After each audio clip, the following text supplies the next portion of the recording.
Hey, shalom, shalom. Mm. Khan. All praises to the Most High, YHWH.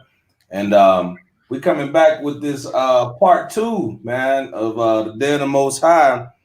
It's dark and gloomy, man. It's not a fun time. It's not a party. It's not teddy bears, hugs, and kisses, man. That's right. And, so we got into it Wednesday, and it was just so much that was coming out. We couldn't put it all in one episode.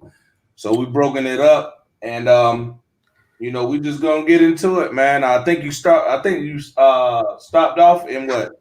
You was about to go to, we was in second Esdras, what, 6, bro? That was the stopping point, right? Second Esdras 6. Yeah. All right. So you said you wanted to jump into second Esdras 9, right? Yeah. All right, we could jump into that second Esdras 9. First, before we get started, we're gonna say all praise to Yahweh, Mashiach, Mashiach. That's All right. right, that's who the world calls God and Jesus Christ, even to this day, right? So, we're gonna just jump right into it, man. Let's jump into that. Where'd you want to go? Second Esdras 6. You want to go back to 6? Well, we finished up in second Esdras 6. You want to go ahead and let's go over the 9. Let's jump over to 9. All right, Con, you go ahead. Where you want to go at? 9 and 7. All right, 9 and 7. Con. All right, the book of second Esdras, chapter 9, and verse 6. You can start 6. All right. Even so, the times also of the highest have plain beginnings in wonders and powerful works, and endings in effects and signs. Mm-hmm. And everyone that shall be saved, and shall be able to escape by his works, mm-hmm. and by faith. And by faith, by his works, and by his. Hey, read that one more time, verse 7 again. Verse 7. And everyone that shall be saved, and mm-hmm. shall be able to escape by his works. By his works. And by faith. By faith. That go right into Revelations. What's that, 14, is it? Yeah, I can get it right. Bring that out. Because I got it, because they always say that it's not works, right? You know that it's not works, that's favor. You gotta have faith. You gotta have one or the other. Just believe you good. That's just believe, that's right. So if you believe, how do you show you believe? We show we believe by keeping the commandments, right? Right? Let me grab it out of my other one real quick. I already got that jump. I got it lighted up over there. So you good, huh? Grab it real quick. I'll be eating. Don't mind me. Huh? I said, don't mind me. Let me see here. Let me jump down. All right. I mean, we can jump. I jump into Revelations 14. What's that? 12. Yep, that's it. Revelation 14 and 12. It says, mm-hmm. Here is the patience of the saints. Mm-hmm. Here are they that keep the commandments of the Most High. Keep the commandments. And the faith of Yahawashi. All right. So that's Ezra's telling you the same thing. Faith and works. In James, it said faith without works is what? Dead. It's kind. Let me read on. It says, mm-hmm. Verse 13, and I heard a voice from heaven saying unto me, Write, blessed are the dead which die in the Most High from henceforth. Yet saith the Spirit, that they may rest from their labors, and their works do follow them. That's heavy right there. He said that your works follow you when you're at rest. You see that? Right. Shalom, Yoshu. Call me out, Charlotte, man. Thank you for joining in, brother. Right? So he said, let me read that part again. Verse 13. It says, and I heard a voice from heaven saying unto me, Write, blessed are the dead which die in the Most High from henceforth. Right? They gave it up. They put everything on the line. right? For the Most High in His work. Yea, saith the Spirit, that they may rest from their labors. That's right. Most High wants you to put in that work, man. That's right. Right? And their works do follow them. You see that? Your works follow you. The Most High, like we brought out earlier in the week, the Most High gonna give you according to your works, man. Whether they be righteous or unrighteous, the Most High gonna give you according to your works, right? You want to jump back over there into the second Esdras again? Yeah, I'll give me 1 second. Hold on. Yeah, go back to second Esdras. Second Esdras, chapter 9 and verse 7. And everyone that shall be saved and shall be able to escape by his works and by faith, whereby ye have believed. That's right. That's how we show we believe, in the Most High. We show we by our faith and by our works. For you to say that the laws are done away with is wicked as heck, man. That's totally wicked, man. And you know what? It's wicked, and not only that, it's gonna get you roasted in that day. You will be roasted. Absolutely. You're gonna feel that fervent heat, man. That's right. It said, "Blessed are they that keep His commandments." That's putting in the work. God. It take work to keep the commandments of the Most High. Right. Right. Let's give verse 8. Right. You want verse 8, right? Yep. Second Esdras chapter 9 and verse 8. Mm-hmm. Let me read the bottom of verse 7 going into 8. It says, and shall be able to escape by his works and by faith whereby ye have believed. That's right. Shall be preserved from the said perils. So when the faith and works is added, you shall be what? Shall be preserved from the said perils, and shall see my salvation in my land.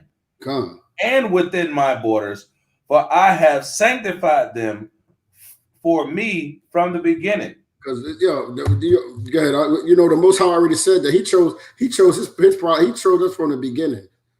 Now, right? Remember, Salaki, I mean to chop you up. You said when we just read in Revelation 14, the bottom of that says, "Yea, saith the Spirit." God. Right, that they may rest from their labors. That's the sanctification. That's the being sanctified is through the Spirit. Your spirit is on par with what the Most High wants you to do. So you're gonna keep them works. You're gonna keep that faith because you fear the judgment that's coming. That's why Esdras said in verse 8, shall be preserved. That's future tense. That's right. Right? Shall be preserved from the said perils. What are the perils that we read? All the plagues, the pestilence, the war, the abominations that's going to get put to dust in that day, right? Verse 8, shall be preserved from the said perils and shall see my salvation in my land and within my borders, for I have sanctified them for me from the beginning. The Most High know what He's doing. That's right. From the beginning, He chose that remnant. From the beginning, He chose His prophets. From the womb, He knew who was going to put in that work, who was going to keep them commandments, who's going to be wicked. He made you that way. Right? You want verse 9? Yeah. All the way down to 13. Come.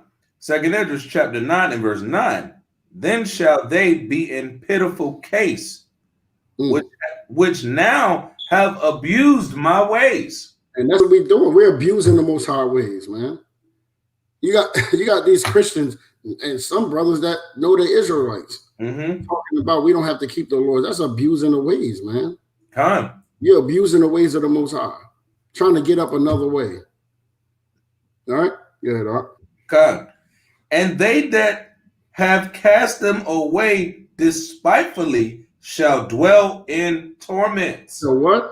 Shall dwell in torments. Wow.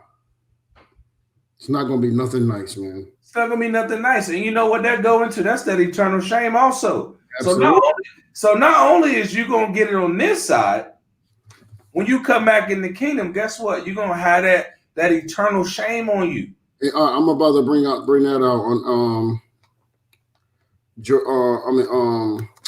that? Daniel 12. Okay, come. Daniel chapter 12, verse 2.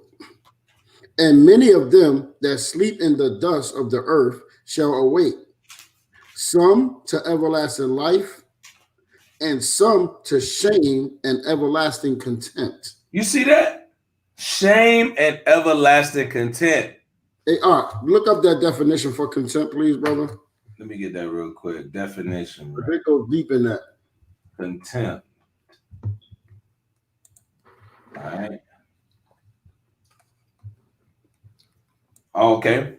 The definition of contempt: the feeling that a person or a thing is beneath consideration, worthless, or deserving of scorn. Right? Synonyms to include disdain, disrespected, Wow. depreciation, disparagement. Watch this: disgust, loathing, right? Abhorrence, right? Hatred, mockery, derision, scornfulness. These are the definitions of contempt. Read that again, brother, and Dane. Mm-hmm. Daniel. Oh, Salaki, I'll turn from it. Daniel chapter 12. Hold on, Salaki. Oh, you good? That definition go hard, man. I don't know if you want to feel like that. I'm telling you, bro. Mm-hmm. Yeah, and you know, in Matthew 5 and 18, Christ explained that too. Come. Daniel chapter 12, verse 2. Mm-hmm. And many of them that sleep in the dust of the earth shall awake, some to everlasting life, and some to shame and everlasting contempt.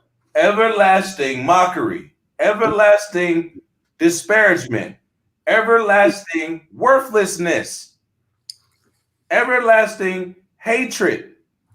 Hey, I got to go to Matthew too. I got to bring Matthew 5 out real quick. Grab that real quick. I'm gonna read what the brother Yeshuv brought out. James 2 and 24.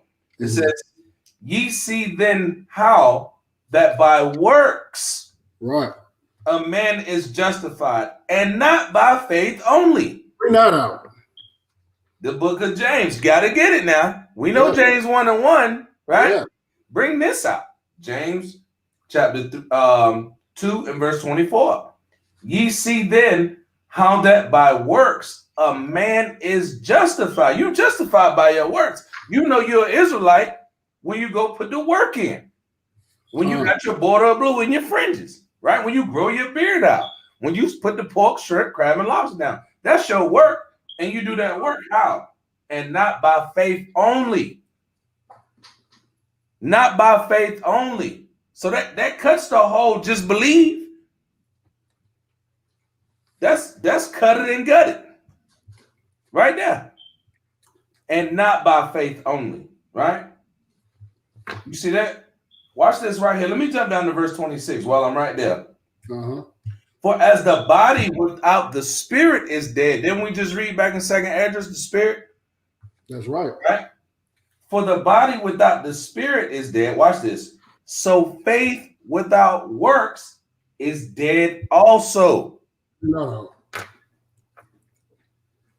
So you're not going to see the day of the Most High and think that, oh, you just believe it and it's all good.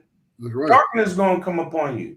Hey, you basically saying you can be a wicked Negro, okay, and you can do whatever you want, but you have faith in the Most High Christ, so you saved. Do that make sense? God, that's Christianity. Absolutely. How can you show faith? How can you even show faith if you don't do? Right. And see, that's the thing. Even the scriptures say, woe to them that desire the day of the Most High. And Christians desire the day of the Most High because they go contrary to the scriptures. Oh, I believe I'm saved. You saved already? You got your seed already. You see what I'm saying? That's Christian doctrine. So in the day of the Most High, They're gonna think, oh, all I had to do was just believe that you was coming back. But when he asks, where's your works at? What did you do with the talents that I had? How many of your brethren did you warn? How much blood is on your hands? You see what I'm saying? How much blood on your hands? That's what we really got to understand, that the Most High is dealing with in these last days, because our people still have this thought process that Christianity dumbed down, God loves everybody, let's hold hands and just believe. No, it don't work like that, right? So let me jump back over here. You had something you wanted to bring out real quick, right? Yeah, let me bring this up, but I don't want to get off topic because, but you always got to go into this law, this understanding of this law, no matter what we go into, because we basically, if you don't have faith with works, man, you will be destroyed. You'll reap the benefits of a sinner. Right. That's the punishment. Right. So it's all tying together, right? All this tying together. It ties in together because we're trying to save you from receiving the damnation that's going to come upon us, upon this place anyway, right? We read that in what, Second Ezra, when it says from the perils, right? Right. So like Matthew chapter. Now, because I was actually about to go somewhere else, but I was going to Matthew 5:17 real quick. Okay, come. Let's see what Christ said himself. All right, the book of Matthew, chapter 5, and verse. So like, you can go to 18. You can go to 18 if you want. I'm there. You want me? Okay. The book of Matthew, chapter 5, verse 17. Think not that I'm come to destroy the law or the prophets.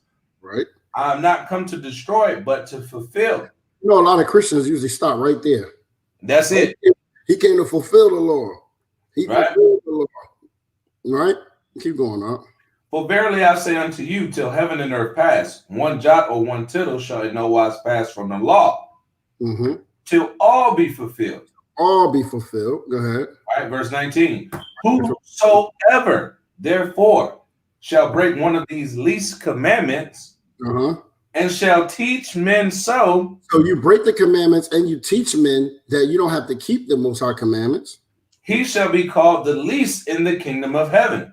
Isn't that what that Daniel said? He said you're going to wake up to shame and everlasting contempt. Everlasting contempt. That's right. But whosoever shall do and teach them. That they skip past that too. Right. He said, do and teach. That's the work. That's the work. Yeah, how did they get around that, Huh? Yeah. He said, whosoever shall do and teach them the person that's doing the same things I just said, shall be called great in the kingdom of heaven. Right? So like in the day of the Most High, you better have some good works stored up. You better have some good works stored up. That's thus saith the Lord. You got to hold your brother accountable, right? You can't be covetous, right? Having hate in your heart towards your own people. The Most High ain't dealing with that. Hating the Most High because you don't want to put in the work. You want to be a lazy-light. Nah, the Most High wants you getting your hands calloused up, right? When you lifting bricks, laying the foundation. That's what the Most High wants you out here doing. That's right. If you don't teach your brother and tell him to turn away from his evil way, that's hate. You're hating your brother. Right. That's what it said in Ezekiel. That's right. Give them warning. For me. That's work. Rebuke them sharply. Guess what? That's work. Teach men. That's work. He also said what's going to happen if you don't warn your brother. Right. He said his word will be upon you. He's going to require that thing. He's going to require it. All right. Let's get 2nd Esdras 9 and 10. Right? Right on time. 2nd Esdras chapter 9, verse 10. Such as in their life have received benefits and have not known me, watch this, and they that have loathed my law. They hated the law. That's what it just said. That's right. Right? While they had yet liberty, the Most High giving you the opportunity. Liberty means opportunity, right? That's right. And when as yet place of repentance was open unto them, right? Understood not, but despised it. Watch this. That same person, just like he just said, the same person that's teaching my laws and commandments will be called great in the kingdom. Watch this. Verse 12. The same must know it after death by pain. By pain. That's why I had to bring this out. Death by pain. That's what the day of the Most High is. Death by pain. You see that? You want to verse 13. Yeah. Verse 13. And therefore, be thou not curious how the ungodly shall be punished. That's right. And when, but inquire how the righteous shall be saved. That's right. Worry about being righteous so you can be saved. Right? With you in a minute. Are you good? I'm with you. Whose the world is, and for whom the world is created. The world is created for the righteous. You see that? And it's going to be a damnation to the wicked. Don't even worry about that. In the day of the Most High, you better be worried about how you doing. What is you doing? Right? Let me get something real quick since we right there. Let me get let me jump over here real quick. Let me get Ezekiel 5 and 16. It says, hold up. Select Ezekiel 5 verse 16. When I shall send upon them the evil arrows of famine, which shall be for their destruction, and which I will send to destroy you, and I will increase the famine upon you, and will break your staff of bread. Watch this. So will I send upon you famine and evil beasts, and they shall bereave thee, and pestilence and blood shall pass through thee, and I will bring the sword upon thee. I, the Most High, have spoken it. You see that? That's that painful death for the wicked. This is all about the painful death of the wicked. When we dwelt in our cities, we ain't want to do what the Most High said do. We're over here now, and our people still want to be wicked. We in captivity. He ain't bring us over here for us to be destroyed. He brought us over here for us to remember who we was and come back to him. Right? So that's why we're bringing this out, because the signs of the times is what's going on right now. Your president just got diagnosed with the corona. I just seen the alert right before we started. He had Walter Reed taking him to the hospital right now. The Most High ain't no joke, man. The wicked got to get it, but it's time to come back, put in that work, and be of a righteous seed in the Most High, right? Let me jump down real quick. Verse 15. I have said before, and now do speak, and will speak it also hereafter, that there be many more of them which perish than of them which shall be saved. Y'all hear how heavy that is right there? Let me read that again. I have said before, and now do speak. Think about it. Right? When he flooded the earth, right? How many people survived? Now you got to ask yourself, how many people died? More were saved than died. I mean, less were saved than those that died. Salakia. Right?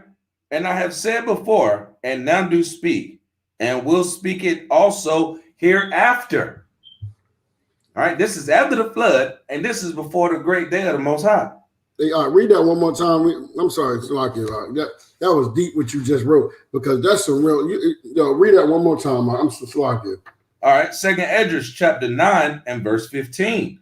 Mm-hmm. And I have said before, and now do speak, and will speak it also hereafter, that there be many more of them which perish than of them which shall be saved. I'm gonna bring out Zechariah 13 and 8. Bring that out. And it shall come to pass that in all the land, says Yahweh, two parts therein shall be cut off and die. Read that again. So like in Zechariah chapter 13, verse 8, it says, and it shall come to pass that in all the land, says Yahweh, two parts therein. And man, it says Yahweh, brother. You mean this, man. Two parts therein shall be cut off and die, but the third shall be left therein. And I will bring the third part through the fire, and refine them as silver is refined, and try them as gold is tried. They shall call on my name, Yahweh, and I will hear them. I will say, it is my people, and they shall say, Yahweh is my God. Watch this right here. Watch this right here. Soon, I just brought out the example of what happened in Genesis, the 5th chapter, with Noah, right? It says, verse 16, like as a wave is greater than a drop, and he answered me, saying, like as the field is, so is also the seed. Right? So it's gonna be a lot of fruit, it's gonna be a lot of reproduction. But it all starts with just a remnant, a small amount, a small seed. It was a small seed of righteousness, right? That was a small seed, a remnant. That was Most High deemed righteous to be saved. It was always like that. Look at Noah. You said Noah. Look at Salakia. Oh man, look at Abraham and Lot. Right, exactly. That's what I meant. Yeah, Abraham and Lot. Even he saved the remnant when he allowed the Romans to destroy us in 70 AD. Because it was a part of the prophecy. Only a remnant gonna make it. And 2/3 is more than 1/3. That's right, huh? He letting you know, for every one of you that I've saved, 2 of them gonna die. That's a big pill to swallow, because you don't want to do what the Most High telling you in these last days, man, and get yourself right. Watch this right here. Let's jump. Let me get using Ezekiel, right? Right? All right. Let me jump back into Ezekiel. Let me get 7 and verse 25. 7 verse 25. Watch this right here. Ezekiel chapter 7, verse 25. Destruction cometh. What cometh? Destruction cometh. No, all love and huggy good times. Destruction cometh. Go ahead. And they shall seek peace. They shall seek peace, because guess what? When every time the Most High said this was going to happen, destruction is coming, what did Israel do? Man, nah, man, I ain't trying to hear that, man. I ain't messing with God niggas, man. Right? And then when the destruction coming, what they say? Nah, man, we sorry, man. We should have believed. We should have listened to you, Noah. I love your rebellious talk. Right, that's how they be, man. Nah, nigga, you know what I'm saying, man? I hear that young nigga, man. Nah, see y'all niggas, man. That's that. Hey, that's how they be, though. Yeah, God. Hey, what's the repentance speech, bro? Right. I gotta bring this out, man. And all praises to the Most High, but at the same time, I pray that the Most High have mercy on this brother. You remember when we was at camp, when we had the unity camp? You remember those 2 young brothers that was acting a fool when I was teaching? Me and you was reading. Come on. Bruh, you remember not Slim, not the tall one, but you remember the other one that I was talking to on the side, his homeboy? Yeah. Right? Check how he got in an accident being chased by the police. I saw it this morning when I was at the gym. Say word. That's my word. That's on the same brother.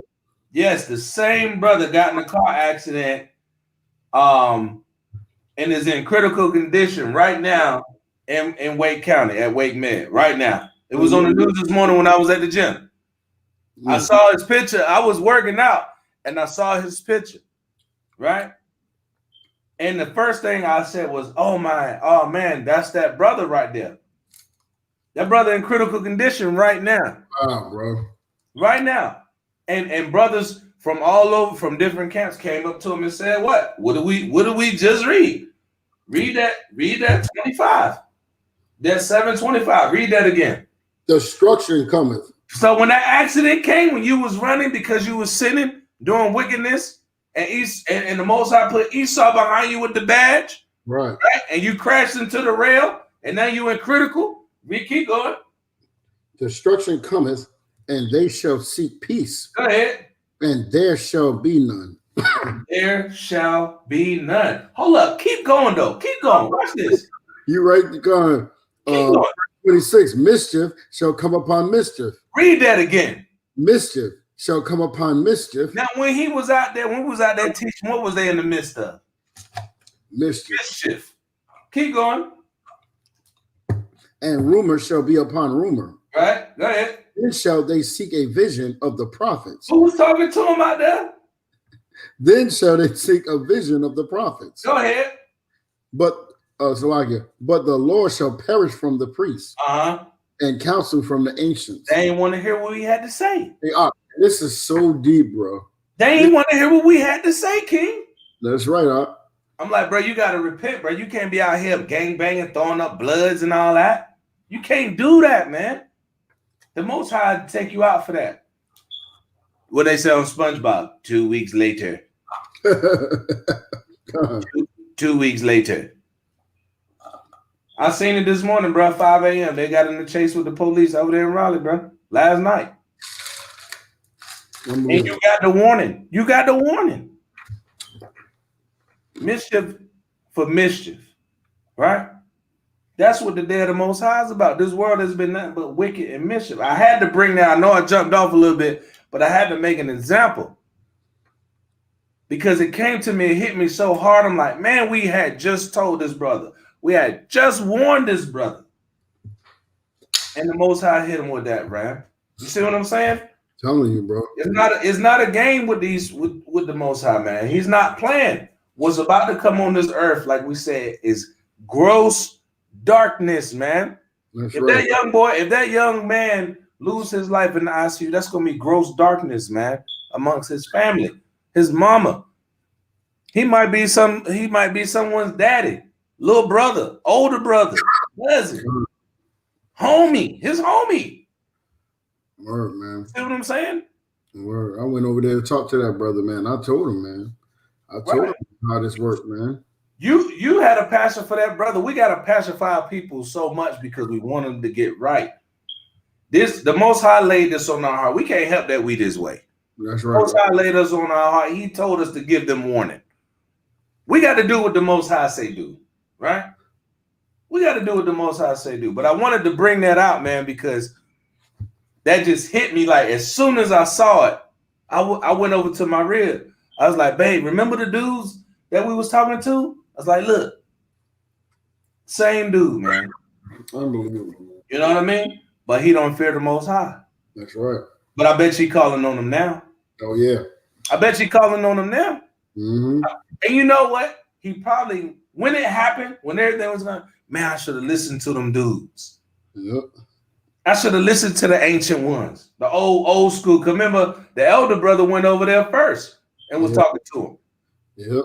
He didn't want to hear that, though. Nah, man, y'all niggas, right? Nah, man, y'all niggas, nah, man, that. That rebellious. That rebellious spirit, man. And then what happened? See what I'm saying? The brother put up a scripture real quick. Let me get this real quick. So like we jump back in. This Jeremiah, perfect timing. Jeremiah 3:13. It says, let me put it up. All right. Jeremiah chapter 3 and verse 13. Only acknowledge thine iniquity that thou hast transgressed against the Most High thy power, and hast scattered thy ways to the strangers under every green tree, and ye have not obeyed my voice. Saith the Most High. Watch this. Turn, O backsliding children, saith the Most High, for I am married unto you. Right? And I will make you one of a city. That's right. That again, ain't it? I'll take one of a city and two of a family, and I will bring you to Zion. Watch this. Verse 15. We was giving them this heavy right here. I'm glad you put this scripture up, Yeshua. And will give you pastors according to my heart, which shall feed you with knowledge and understanding. And what was we trying to get at, brother? Knowledge and understanding, bro. Well, you can't make this up. You cannot make up how powerful this book right here is, man. God. You can't make it up. You know what amazed me, bro? Like, we out here, man, for our people, man, telling them they're the greatest people on the planet, man. They don't understand that we're trying to save them, man. We're trying to save them from being destroyed, bro. And they hate us for it. God, they hate us for it. They call us woman bashers because we telling our women to stop acting like hoes. Stop, you know what I mean? Stop going yourself, and telling our brothers to change, man, and marry your sisters, man, your people, man, your women. You know, sisters marry the brothers, man, and stop treating our women like thoughts. This is the stuff that we teach our people, man. Men grow up and be men. You know what I mean? Take control of your house again. And be a man. You know what I'm saying? Take care of your children. This is the stuff we teach, bro, and they call us wicked, bro. That's what the Bible said. Woe to them that call good evil and evil good. Right? Watch this right here. Let's get some more on this. Since we're here, let's get some more on this. Let's get Joel chapter 2 and verse 15. Let's see. Joel 2:15. Now you good. I got you. Joel 2. So like 1:15. So like 1:15. All right. 1:15. I'm there. Huh? Go ahead. You want to start at 15 or 14? Give me 15. Okay. Alas, for the day of Yahweh is at hand. And as a destruction from the Almighty shall it come. Read that again. Alas, for the day of Yahweh is at hand. The day of the Most High is at hand. Go ahead. And as a destruction from the Almighty shall it come. That's all he keeps saying. It's really get down and lay down, man. You gonna do what the Most High say, or he gonna bend your neck. He gonna bend your neck. You might be rebellious for a little while. You might play the role of the witchcraft because you don't want to do what the Most High say, but eventually you're gonna bend your neck and you're gonna submit to the will of the Most High. So what? So you might as well do it and not literally get your neck broke, and just do what he asking you to do. Do what he telling you to do. You don't got no choice. I'm gonna do what I want to do. You only live once. Okay, let me show you something. You gonna get it. I got something. You got a precept you want to bring out? I got something. I want to bring out. You still enjoy it? You got something? You go ahead. I'm gonna bring it out. You got Joel chapter 2 verse 16. Matter of fact, I had that. Okay. Matter of fact, start at verse 1. 1. All right. Yep. 2 and 1. Oh yeah, absolutely, brother. Joel chapter 2 verse 1. Blow ye the trumpet in Zion. What is the trumpet? The warning. That's right. Give them the warning. Go ahead. And sound an alarm in my holy mountain. And do what? And sound an alarm in my holy mountain. Sound an alarm. When somebody sound an alarm, that means there's danger coming. It's not good things. Right? Go ahead. Let all the inhabitants of the land tremble. Be afraid. Be very afraid. Go ahead. For the day of Yahweh cometh. For it is nigh at hand. It's almost here. A day of darkness. A what? a day of darkness. A day of darkness. Go ahead. And gloominess. It's going to be terrible that day, man. Go ahead. A day of clouds. Thick darkness. And thick darkness. Go ahead. You know, a thick darkness, man, that's almost like, man, you can feel it. That's how serious, bro. It's going to resonate, boy. God. As the morning spread upon the mountains, a great people and a strong, there have not been ever the like. Neither shall there be any more after it. Hold up. There's never been a day like this. God. And never will it again. Remember what we said last time? It's the main event. This is epic proportions, okay? Go ahead. All right. Even up to the years of many generations. Many generations. Go ahead. A fire devoured before them, and behind them a flame burneth. The land is as the Garden of Eden before them. Behind them a desolate wilderness. A desolate wilderness. Nothing is unprofitable. Right? Go ahead. Yea, and nothing shall escape them. We'll read that part again. Nothing shall escape them. Where's you going? You're not escaping that. You're not escaping it. Right? Matter of fact, I know you jump over, get that precept you wanted to bring out though. Because I'm gonna let you back. I mean, this is all me. We could I go back, I go to 15 and say, blow the trumpet again in Zion. Sing a fast. Call a solemn assembly. Get the people together. God. That's the assembly. Like when we keep the Sabbath day, right? That's we right. have our go fellowship with the family, get the people together. That's the assembly. Right? Go ahead. Gather the people, sanctify the congregation, assemble the elders, gather the children, right, and those that suck the breast. Let the bridegroom go forth to his chamber, and the bride out of her closet. Right. Let the priests, the ministers of Yahweh, weep between the porch and the altar, and let them say, spare thy people, O Yahweh, and give not thine heritage to reproach, that the heathen should rule over them. Wherefore should they say among the people, where is their God? You see that? Verse 18. Go ahead. Then will Yahweh be jealous for his land, pity his people. Yea, Yahweh will answer and say unto his people, behold, I will send you corn and wine and oil, and you shall be satisfied therewith. And I will no more make you a reproach among the heathen. No more make us a reproach among the heathen. So it's a good thing for us that's keeping these law, statutes, and commandments that's of the nation of Israel. Because the day of the Lord, even it's darkness and gross darkness to the wicked. But it's going to be a beautiful, awesome thing. Hold on up. For the righteous. You got it, King. It's going to be a beautiful and awesome time to be righteous in the Most High. But you better make sure that you doing that work, man. You better make sure that you're making that supplication the right way. Atoning for what you're doing, right? Repenting, forgiving, right? Not holding grudges, not being covetous, trying to do your own thing. You got to do the will of the Most High. I'm going to bring this out. Let me jump over here real quick, man. I had something I wanted to bring out because we was talking about how people rebellious, they want to do what they want to do, right? And you think that, oh, you're going to do what you want to do and receive the blessings of the Most High?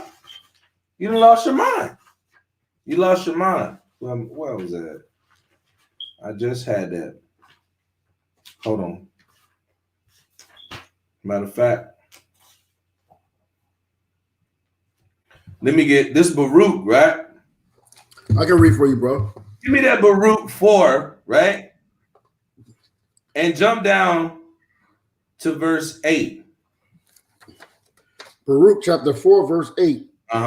Ye have forgotten the everlasting power. We have forgotten. Go ahead.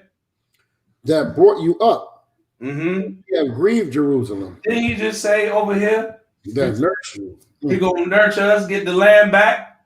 He gonna redeem his people, right? Go ahead. That nurture you. Mm-hmm. For when she saw the wrath of the Most High coming upon you. Read that again from the top. Baruch chapter 4, verse 9. Mm-hmm. But when she saw the wrath of the Most High coming upon you, mm-hmm. she said, "Hearken, O ye that dwell about Zion." Do what? Hearken, O ye that dwell about Zion. Mm-hmm. Yahweh, the Most High, have brought upon me great mourning. You see that? Great mourning. The Most High ain't playing, man. That's all he talk about.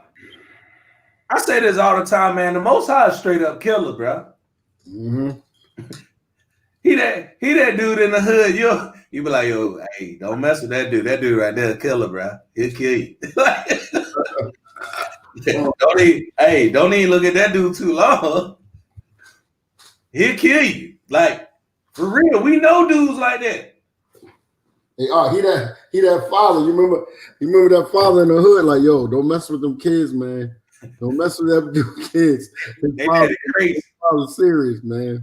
Leave that dude alone. They that crazy. And they're about to find out too. Mm-hmm. They're gonna find out. Mm-hmm. Let's get some more. I had something else I wanted to get. You had a preset you want to get? No, you go ahead. It'll come up. All right. So you want to go jump back into that second Edges real quick? Yeah. Let me jump back into that second Edges real quick. All day long. We was at 2, I think. 9. Yeah, we was in 9 and we went down to 15. Now, since we there, let's jump over to second Edges 16. Yeah, that's what I want. Second Edges 16. Yep. Jump over there. Let's go ahead and get more of these prophecies, man. Mm-hmm. Let's get more of these prophecies. Second Edges 16. Chapter 16. Let's start at the top. Because this really would have come down to right here. Mm-hmm. This really would have come down to right here. Second Edges 16, start at the top. Yeah, man. Second Edges chapter 16, verse 1. Right. Woe be unto thee, Babylon and Asia. Babylon and Asia, go ahead. Woe be unto thee, Egypt and Syria. Right. Gird up yourselves with cloths of sack and hay. Bewail your children and be sorry. Why? For your destruction is at hand. What's coming? Your destruction is at hand. Go ahead. A sword is set upon you. Right. And who may turn it back? Who gonna turn back the sword of the Most High? Once he pull that thing out and come down, shink. Be like, no, wait, hold up. Put it back, bro. Don't use that side of the sword. Use the dull side. No. Read that again, bro. Mm-hmm. A fire singing. Oh, Salakia. Verse 3, yeah. Mm-hmm. A sword is set upon you. Right. And who may turn it back? And you're not gonna. That's the wrath. The sword is the symbolism of the wrath, the judgment. These precepts gonna come down on you. That's why they call the scriptures a what? A two-edged sword. That's right. Right. Go ahead. Verse 4. A fire is set among you. And who may quench it? You ain't gonna be able to stop that. Right. You ain't gonna be able to stop the judgment. Them fires is judgment.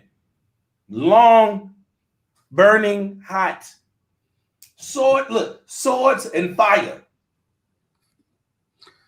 That's all he ever did. Swords and fire. So you think that all of a sudden he been doing for thousands of years, swords and fire, but the day of the Most High is going to be all rainbow kisses and puffy cotton clouds. You've lost your mind. Oh, there's more. Keep going.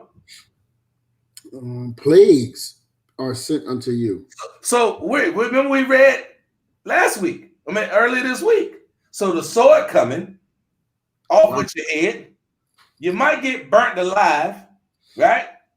You might catch that. And then what's coming out? What else is coming? Plagues are sent unto you. Plagues, diseases. Look what's going on. Your president, yours, your guy. Whole White House on lockdown. They don't know what's going on. You see what I'm saying? Plagues. Right? Go ahead. Plagues are sent unto you. Uh-huh. What is he that may drive them away? You're gonna drive it away. You got the vaccine. You're gonna lay hands on them. What they do? They grab the back, hit you with that Tyler Perry, put their hands on you. Come. Do the TD Jakes on you.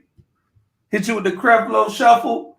That ain't gonna work, brother. That ain't gonna work in that day, man. It don't work at all. Come. It's gonna be made mockery in that day. Right? Go ahead.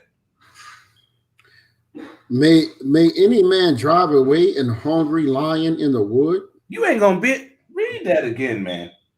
Verse 6, may any man drive away an hungry lion in the wood? May any man drive away a hungry lion in the woods, in the forest. That's a predator. That's no. Right. The answer to that is no. Right? Go ahead. Or may anyone quench the fire in stubble? No. Once it's lit, it's over. It's over. When it had begun to burn? When it had begun to burn. Look what's going on in California. They cannot put them fires out, bro. Come. Bro, they cannot put them fires out. That's that everlasting fire. It ain't going nowhere. And look, it's small, bro. That's right. That's bring that out. It's small. It ain't even really turned up the way the Most High gonna turn it up. We ain't witnessed nothing to like what the nukes gonna be. Me and my son was talking about that earlier today. Yep. I was like, bro, they dropped nukes. They got nukes with 40 warheads on them. That's coming over here. Those weapons was made for this place. Judgment from the Most High. Keep going. And may anyone quench the fire? Oh, so I already read that. All right. Verse 7. May one turn away the arrow that is shot of a strong archer? So you got the longbow. Once he hey look, what they hold it like this. Once he let it go. That arrow, you can't go run and grab the arrow out the sky like that's cartoon and movies, brother. Yeah. It ain't working. You the wascally rabbit out here. No. You once you release it, it's over. That's the final judgment. It's been released. It's coming. Right? Watch this. Keep going. Bruce Leroy did it, huh? Right. You can catch arrows in the sky. No, you're not stopping that. Verse 8. The mighty Lord sendeth the plagues. Who send the plagues? The mighty Lord, the mighty Yahweh sendeth the plagues. Uh-huh. And who is he that can drive them away? It's impossible. It's empty. You can pray for America all you want. Pray for this country. Yeah. The Most High did this. Yeah. And it's a beautiful thing because it's in righteousness. It's in what he said. Right? Go ahead. A fire shall go forth from his wrath. Mm-hmm. And who is he that may quench it? So you ain't gonna stop the plagues. The vaccines and all that ain't gonna work. Right? You ain't gonna catch the arrow. You ain't gonna take no bucket of water, start a little water line with the buckets, pass it down, and put the fire out. That ain't gonna happen. You're not gonna fly above it and throw whatever retardant you got. Right. None of that's gonna work, man. The judgment has already been set. It is written. It's going to happen. So the best thing to do is get in good with the Most High. Period. But keep going. Verse 10. He shall cast lightnings, and who shall not fear? Right. He shall thunder, and who shall not be afraid? Right. Yahweh shall threaten, and who shall not be utterly beaten to powder at his presence? Beat to dust, bro. To powder, bro. To powder, okay? The Lord shall threaten. He telling you, look, I'm coming to see you. The Lord shall threaten. I'm coming through with this. They said, hey, don't be here when I get back. This whole book is a threat. It's a threat. It's a threat. It's a threat to the wicked. This is a threat to the wicked, and it's a reassurance to the righteous. Again, good news to the righteous. This good news. You want to hear the good news? That you so-called blacks and Hispanics and Native Indians are the children of the Most High, the true Israelites that the Bible speak of. That's good news, brother. And you have a chance to repent. That's good news. Right. Because what he say? He said the Lord shall threat. That's threat. What they say? Threats pimp coming. Threats pimp coming. He run it all. He run the show. He's smacking people. He's setting it on fire. He bringing plagues. He's sending out threats. And guess what? Can't nobody stop that. So you might as well get on the good side of it, right? Let me jump down while we here. Oh, all right, we got to read 7. I'm at 12. 12, right? Go ahead. The earth quaketh, and the foundations thereof. The sea arises up with the waves from the deep. Mm-hmm. This is happening now too. It's happening now. Mm-hmm. The waves of it are troubled, and the fishes thereof also, before Yahweh and before the glory of his power. Bro, let me hit you with something. This is prophecy happening right now. You know they just had like 100 whales beat themselves. Yeah, I saw it. Like 100 whales. You know how big a whale? Come on, bro. I got to pull this up. Yeah. They just had something on about a month ago or so. Well, a whole bunch of fish was on came up also. Yeah, just came up, just and that's been happening a lot, bro.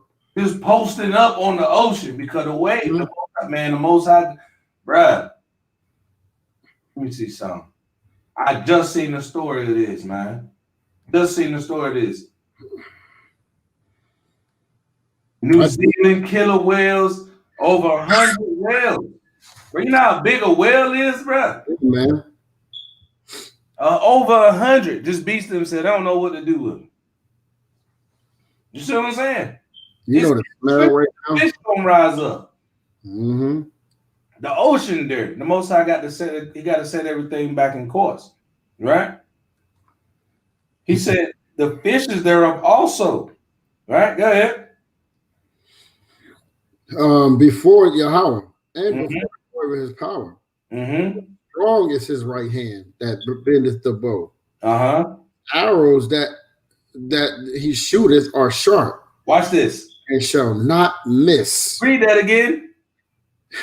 His arrows that are shooteth are sharp. And shall not miss. And shall not miss. Bullseye every time. We playing darts, 50 points every time. Every time. Perfect. It's gonna hit. Every time. When they begin to be shot into the ends of the world. Into the what? To the ends of the world. Keep going. Behold, the plagues are sent. Shall not return again. Read that. So you know the boomerangs. Well, that one went out and they're coming back. Yeah, them plagues going out, bro, and these plagues gonna get worse, bro. Just where we at, they done got over 2,500 cases in the last like 3-4 days, and you know they supposedly are reopening up tonight. Or supposedly opened up at 5. Open it what up? The state. So you can not wear masks, gyms, movie theaters, theme parks. Oh, that's why it was so crowded today. Yeah, your local skating rink. Yeah, everything changed over at 5 today. Oh, wow. No wonder. Guess what? I was wondering what was going on. Read verse 14 again. This was going to go on. Behold, the plagues are sent and shall not return again. Watch this. So they come upon the earth. Until they're going to do the job that the Most High sent them to do. Go ahead. Verse 15, watch this, The fire is kindled. And shall not be put out. What's going on in California? The fire is kindled. and shall not be put out. But watch this. It started in a small space in California, right? In Oregon. What's going on? The fire is kindled and shall not be put out. In Idaho, what's going on? The fire is kindled and shall not be put out. The northwest corner of Nevada, what's going on? The fire is kindled and shall not be put out. But it started out when the Most High was just like, yeah, let me just go ahead and send a little spark over there to the North Woods of North Cali. Let me hit them up there in the hills. Now look at it. See what I'm saying? That's thus saith the Lord. Watch this. Read that verse 15 again. Hit them again with that. Oh, yeah, come on. 2nd Ezra chapter 16, verse 15. Mm-hmm. The fire is kindled and shall not be put out. Watch this. So it consume the foundation of the earth. Read that again. Till it consume the foundation of the earth. There's 7 million acres. That's 7 million burned up, crispy. And then there's other acres around it that can't even live because the air is so bad. What do you say? What do you say? Until what? Until it consumed the foundation of the earth. Ain't nobody gonna live there no more. It's desolate. It's gonna take a while, right? Yeah, verse 16. You want to go to 16? Yep. Like verse 16, like as an arrow which is shot of a mighty archer returneth not backwards, so the plagues that shall be sent upon earth shall not return again. Shall not return again. He keep telling you it ain't coming back. I'm just gonna do what I need to do. Hey, then one of the ox at Yahawashi camp was talking about how that tornado was moving like 2 miles. 2 miles an hour? The hurricane down in the coast, the last one. Yeah. The one that hit Houston. Remember, because I talked about it. We talked about it here. That's right. We talked about that too, like 2 miles an hour. Just churning up and flooding, bro. How you get 14 inches of rain in an hour, 2 hours, bro? That's epic. That's biblical proportions, right? Watch it right here. Jump down. 17, hold on. Verse 17. Go ahead. Woe is me. What Edris say? Woe is me. Even Edris, a righteous man of the Most High. He said, look, man, destruction unto me for even seeing this. He's seen this. Go ahead. Woe is me. Who will deliver me in those days? Why he said that? Because he know he was going to be on earth. The Most High's gross darkness. And that's why he said, woe is me. Woe is me. Right. He know he going to be on the earth. That's right. Everybody going to see that terrible day. Every eye shall see. Every eye. You should be sorely afraid. The fear of the Most High is the beginning of wisdom. Who will deliver me in those days? Who gonna deliver me? Thou, you. Yeah, that sounds like regeneration to me. Yeah. Sound like there's nothing new under the sun. Right? Watch this right here. Bring that 18 out. In verse 18. The beginning of sorrows and great mournings. The beginning of what? Sorrows and great mournings. Go ahead. Hey, listen. Man, you can't even understand this day that's coming upon us people, man. This scripture right here, if this don't get you right to keep the commandments of the Most High, it is what it is. It is what it is. You might as well just go and live it up. I'm telling you, you might as well do your thing. You might as well do whatever you want to do, because you might as well do what you want to do. Read this from the top and watch what's coming. I gotta say the whole thing again. 2nd Ezra, chapter 16, verse 18. Right. The beginning of sorrows and great mournings. This is the beginning of sorrows and great mourning. This is gonna happen at the start. When it pop off. Watch this. And the beginning of famine. Great death. And great death. So it's gonna be a lot of people that's gonna starve out. Hey, bro, that's painful. Painful. Your stomach digesting its own self, eating itself from the inside. Painful. Every idle word we speak, we get a lot of mockers in doing this work. Right. Most High is listening to everything. Oh, he gonna make sure you feel that. You're gonna feel it. He said a painful death. So that's the beginning of famine. Go ahead. The beginning of wars. The what? The beginning of wars. Hold up. Don't think that them race wars ain't gonna pop off. That's gonna be here too. Absolutely it is. And nation gonna rise against nation. Absolutely. Hey, we gotta eat. Brothers gotta eat and sisters gotta eat. It's gonna be crazy here. Y'all don't see what's coming? See, I keep up. I watch the politics and all that. I keep up with all that. Right? Y'all think these white supremacists ain't standing by? Y'all think these black militias ain't getting ready, loading up, stockpiling? Beginning of wars, and it's about Jacob and Esau. Right? Go ahead. And the powers shall stand in fear. And the what? And the powers shall stand in fear. America is what? Powers. Russia is what? Powers. China. And the powers. England. And the powers. Brazil. And the powers. The EU. And the powers. India. And the powers. Pakistan. And the powers. Keep going. Shall stand in fear. Even that, all those great nations are going to be afraid. The beginning of evils. The big what? The beginning of evils. It's just going to get started. Go ahead. What shall I do when these evils shall come? I said, Andrews, be real. Because he like, what I'm going to do? When this really get to cracking, what am I going to do? The only thing you're going to be able to do is have that faith and that work commanded by the Most High. That's it. Hey, Ezra's seeing this, bro. And Edris is seeing this eyewitness account. Yes, bro. You see what he say, woe is me.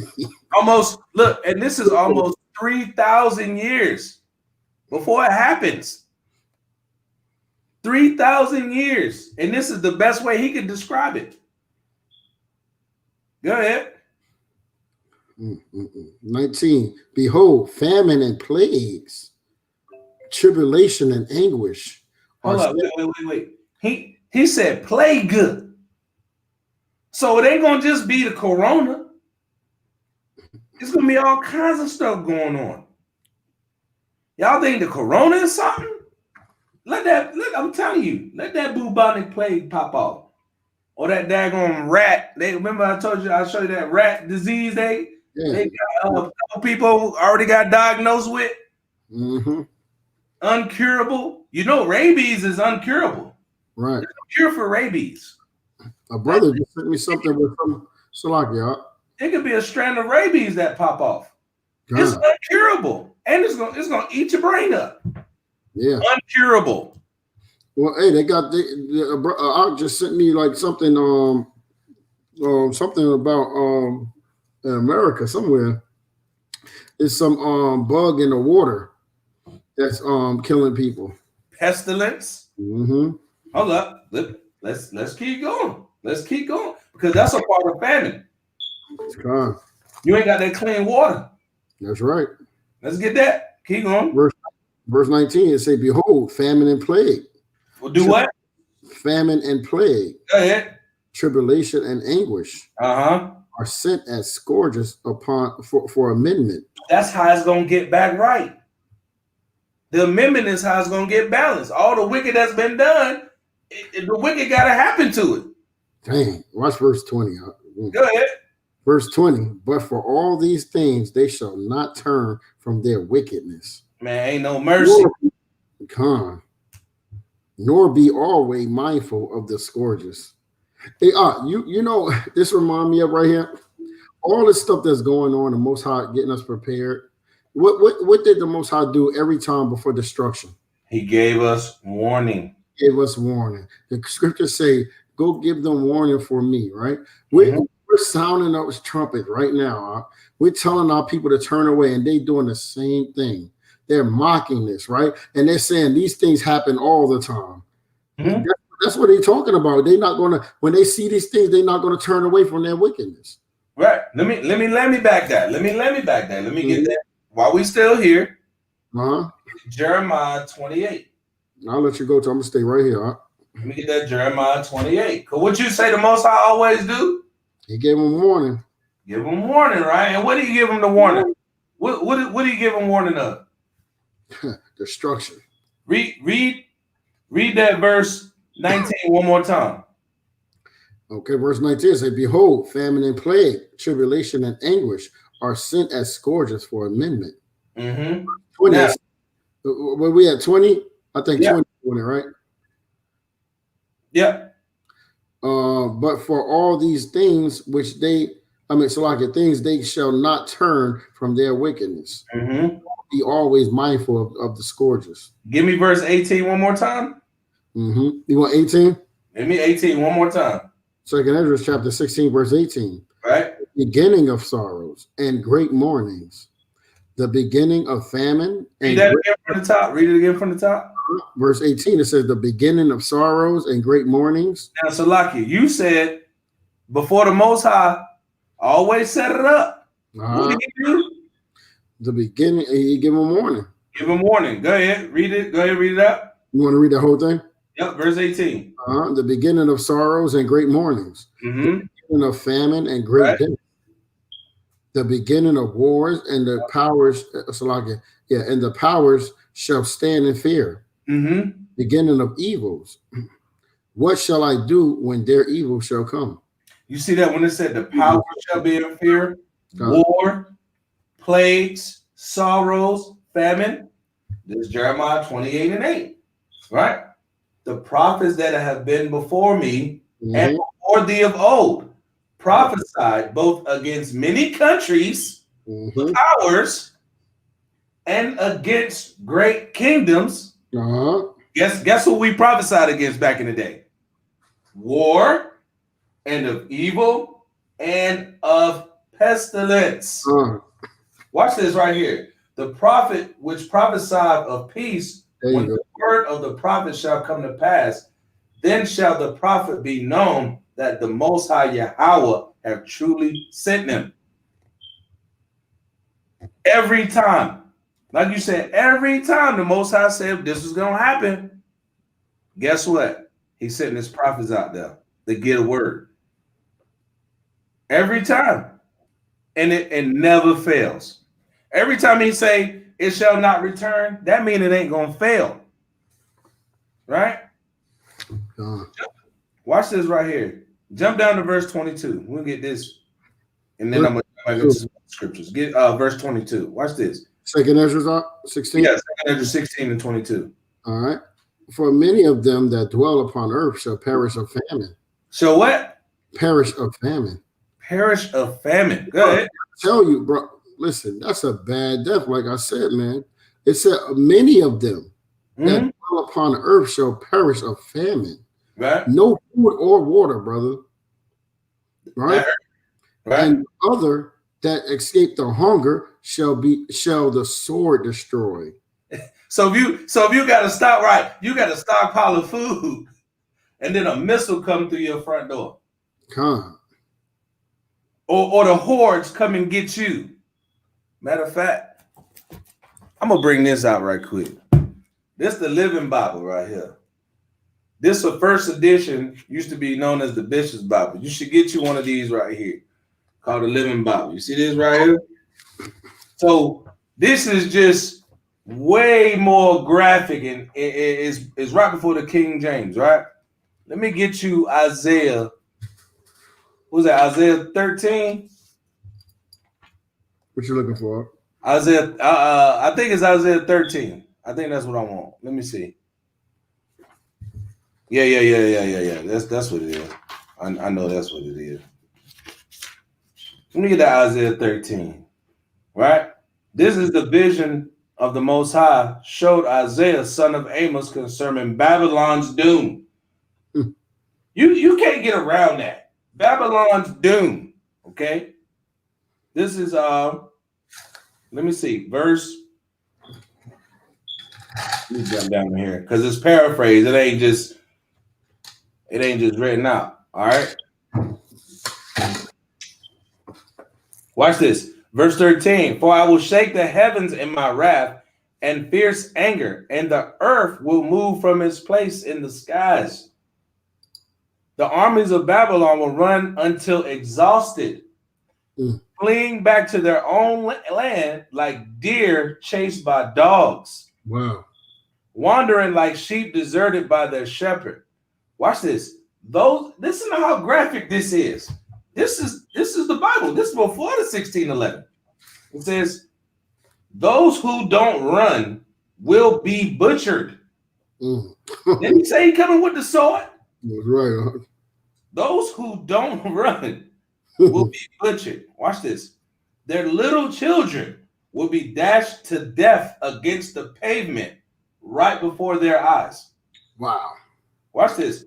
Their homes will be sacked and their wives raped by the attacking hordes. You can look this up. Look it up. The Living Bible. Look it up. Isaiah the 13th chapter. Right? I shall be ravished. What? Yeah. See, ravished, right, is what it said in the King James. This say raped. They say rape, and that's exactly wait. Raped by the attacking hordes. Hold up. Hordes. Definition. Yeah, I'm telling you, man, this thing brutal. Watch this. An army or tribe of nomadic warriors. Your rib, or your wife, or the girl that was twerking, or your girl that got the wop, if they ain't keeping these law, statutes, and commandments in that day, she might get raped by the nomadic warriors, including your butch. Right. Her name is Tariq. Yeah. Keisha that's actually want to be Quan. Con. You know what I'm saying? That's just one. That's part of the armies. That's gonna happen in that day. Right. It says, for their wives, it says, their children dashed to pieces against the pavement right before their eyes. Their homes will be sacked. So if you think you got a little bit of storage house, you're gonna eat good, you chill, your house gonna get robbed up, shot up. Let me say something. What you think gonna happen when the Israelites, right, the 2/3, don't have any food or drink, and they got a hungry family? After they kill and murder each other, you don't think they're going to get together like, yo, what are we doing fighting each other? You don't got nothing. I don't have nothing. We got to go where the money at. Would you say? We got to go where the money at. Bring that up. Watch this right here. Watch this. We got to go where the money at, right? We got to go where the people that got it, right? Watch this. Verse 17, for I will stir up the Medes against Babylon. And watch this. No amount of silver or gold will buy them off. Right. Your money ain't gonna matter. Your bank account and how many zeros you got behind a number ain't gonna matter. You see that? The attacking armies, watch this. The attacking armies will have no mercy on the young people of Babylon or the babies even. Or the babies. Or the children. You see that? And we see that now slowly approaching. You see that? Let me get this right quick. And so Babylon, the most glorious of kingdoms, the flower of Chaldean culture, you know this is talking about, will be as utterly destroyed as Sodom and Gomorrah when the Most High sent fire from heaven. Watch this. Babylon, the whore, will never rise again. So it's going to be so many things that's going on. But if you get a chance, though, I wanted to just bring this out, the Living Bible, man. This is old Bible, man. Get that in your system. Get that in your arsenal. My rib got that for me, man. I thank her for that right there. And that's Isaiah the 13th chapter. And it's all about the whole Bible like that when you read into that, right? Let's get back over into second address. Let's jump down. I really kind of want to get this whole thing. Let's jump down. Oh yeah. This is what we want. Get that verse 21. Because he continually giving us warning. Give me that second address 16 and 21. Second Ezra chapter 16, verse 21. Behold, victuals shall be so good, shall be so good cheap upon earth. So you know what that means? When they say your money ain't gonna matter, you're gonna be able to get anything. Yep. You don't need no money to get it. It's gonna go old school, barter and trade. You got something I need, I got something you need. Because if not, we both might die. Exactly. It's gonna get ugly before it get pretty. Go ahead. Behold, victual shall be so cheap upon earth. They shall think themselves to be in good case. They're gonna think that's gonna be the norm. It's gonna be all right. Look, bro, I got this. I ain't got no money. Your money ain't gonna matter. Go ahead. And even then shall evils grow upon earth. And even then, what's gonna happen? Evil grow upon earth. Now remember when you said like the 2/3, right? When they ain't got it no more and they fighting each other, what's gonna happen? The evils are gonna grow. Cause now they gonna go do everything else. Sword, famine, and confusion. What's coming? Sword, famine, and great confusion. People ain't gonna know what to do. They're gonna lose their mind. It's gonna be people you're gonna have nutcases running around. We just brought it out on Wednesday. How it's gonna be monsters on the earth, preemies getting raised up, mental patients free. Who gonna hold down the mental patients when they get loose? When they open up all the prisons, you ain't gonna be able to keep all them people in there, held down, locked down. You ain't gonna be able to do it. What you think they're gonna do when they get out? Dude been locked up 30 years. He's had nothing to live for the past 30 years. He's out now. What you think coming? You see that? They ain't even thought about that. Keep going. Verse 22. For many of them that dwell upon earth shall perish of famine. Famine again. And the other that escape the hunger shall the sword destroy. Watch this right here. And the dead shall be cast out of like dung. You know what that means? That means they ain't gonna give a damn when you die. I'm telling you, just gonna lay right there. You're gonna lay right there like a pile of shit. Excuse my language. Read it again. And the dead shall be cast out as dung. As dung, doo-doo. That's what you're gonna be. Decaying, stinking. And ain't nobody gonna come to pick up that body. Just like it was, remember when that COVID hit? When it hit Spain? People was over there dying. Bodies just laid out in the street. Nobody was coming to get them. Here you go, right here. Yep. Go ahead. And there shall be no man to comfort them. What happened? And there shall be no man to comfort them. No, Boo-Boo and them gonna put your face on the t-shirt. And there shall be no man to comfort them. Ain't nobody coming to deal with that. Because guess what? They're going to be starving. They're going to be hungry. They're going to be trying to protect their wives from the attacking hordes. Shit, they might take your leg and make a meal. Chop your leg up and barbecue that thing right in front of you and save you for later. You know, I was talking to somebody that was scoffing, right? Talking about y'all was eating kids. Y'all was eating our kids. They're going to find out that day. Yeah. You're going to find out. That, man. You're going to find out what you'll really put in your mouth. Because, see, what we don't understand is, what people don't understand is this. People don't understand that the Most High can make that suffering feel eternal. He can make it long suffering. Right? I'm going to put the link in the chat for the brother real quick. I'm going to put the link in the chat for your brother Yeshu. I think he want to join in. Salak, hold on. I'll put it in there. Right?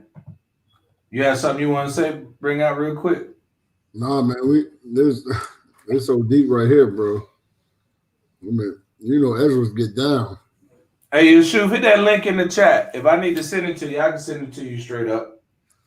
But yeah, hit the link in the chat. You want to jump in? Because we saying these scriptures is saying some powerful stuff, and this is just one prophet's account that we went into, that we going into. This is just one prophet's account. You see that?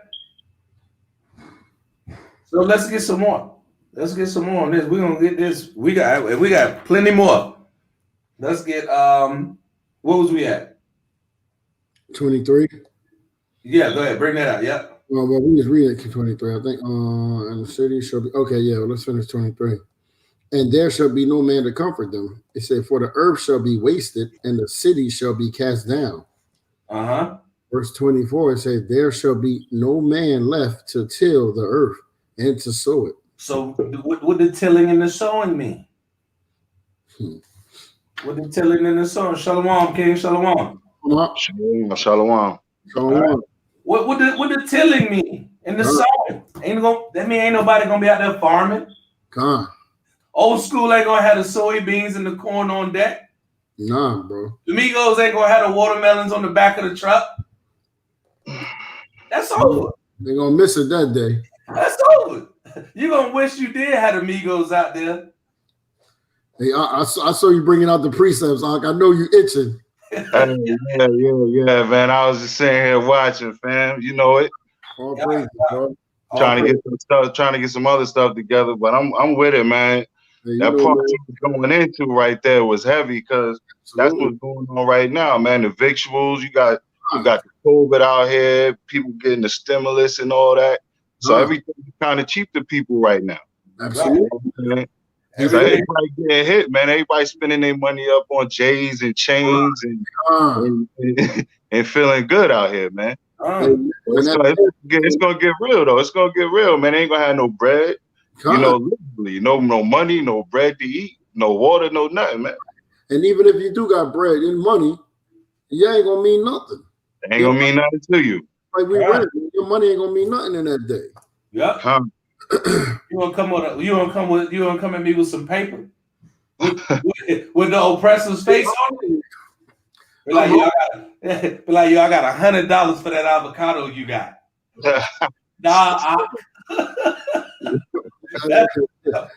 That's for the fam, and I'm liable to kill you for this. Yeah, bro. You liable to die for a watermelon. That's right. Or a squash or a bag of rice in that day. Oh, a bag of rice is gonna be worth more than man. Listen, some beans don't have no beans. And look what he say. Hold up, but this the killer though. Read verse 24. 24. Watch this right here. Second Ezra chapter 16, verse 24. There shall be no man left to till the earth and to sow it. The trees shall give fruit, and who shall gather them? The grapes shall ripen, and who shall tread them? For all places shall be desolate of men. All places shall be desolate of men. Ain't gonna be ain't gonna be nobody on the farm at the farmer's market. Hey, I gotta bring out verse 27. Watch this, bro. Go ahead. So that one man shall desire to see another, to hear his voice. Hold up, that's heavy right there. Hold up. It's gonna be that you know how bad that is that you don't even feel like you're a human no more when you can't hear a brother's voice no more. Come on. Them dudes they put in solitary, right? At the bottom of the prison, they in solitary, behind the solitary. Them dudes be saying, I done heard brothers say the solitary is so bad, they think they dreaming because they haven't heard or had the interaction with another human. That thing gonna be bad, man. What's that movie with Will Smith when he was out there by himself? Y'all remember that movie? What's that?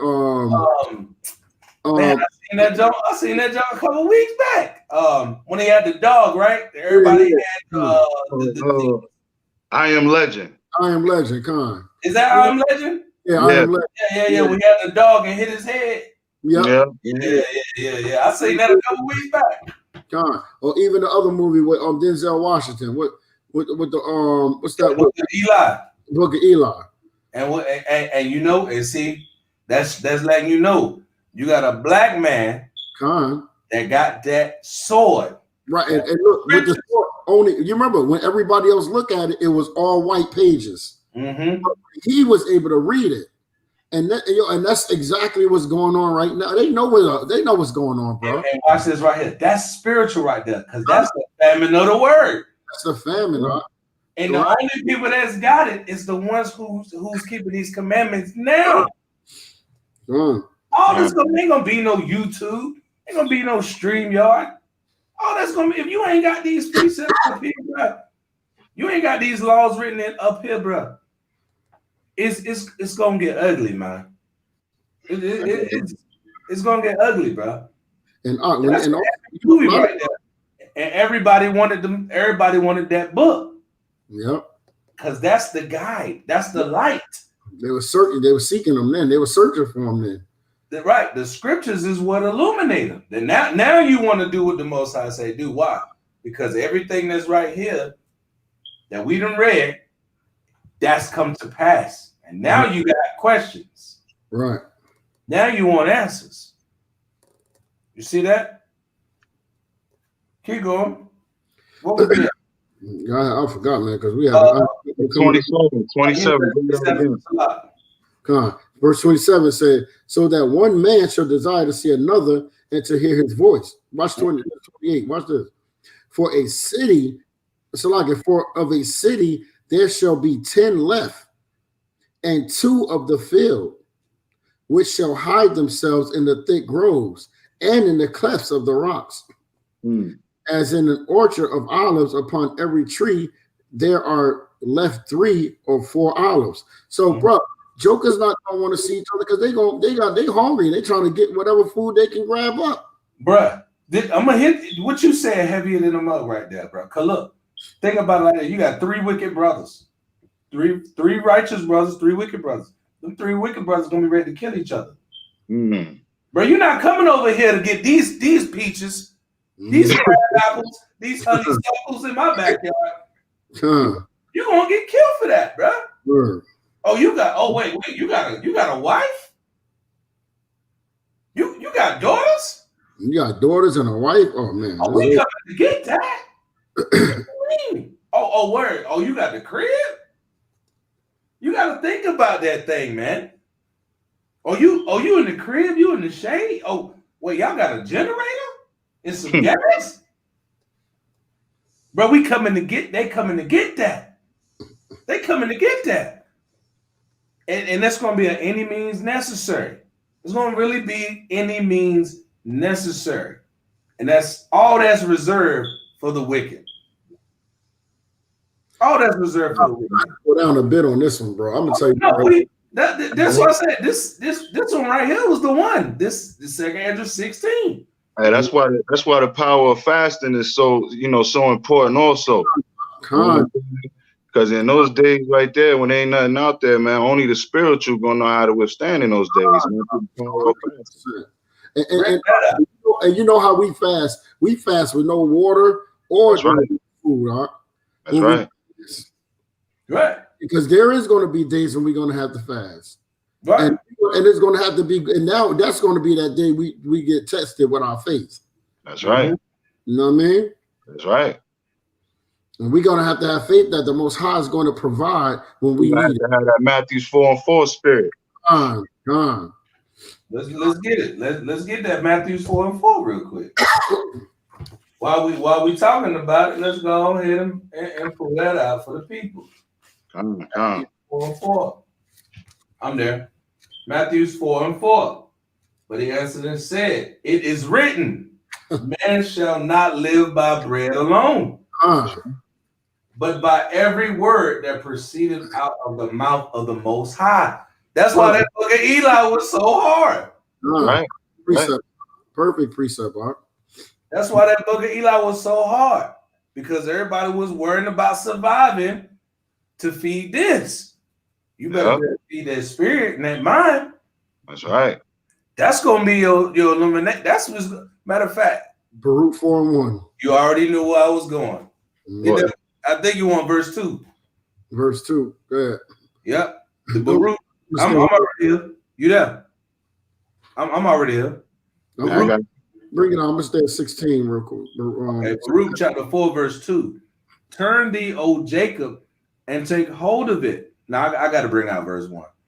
Baruch 4:1. This is the book of the commandments of the Most High. Read that. Hold up. You already know where else to go. Bring that Matthew 4:4 back out. Somebody got that? I got it. Bring that Matthew 4:4 back out.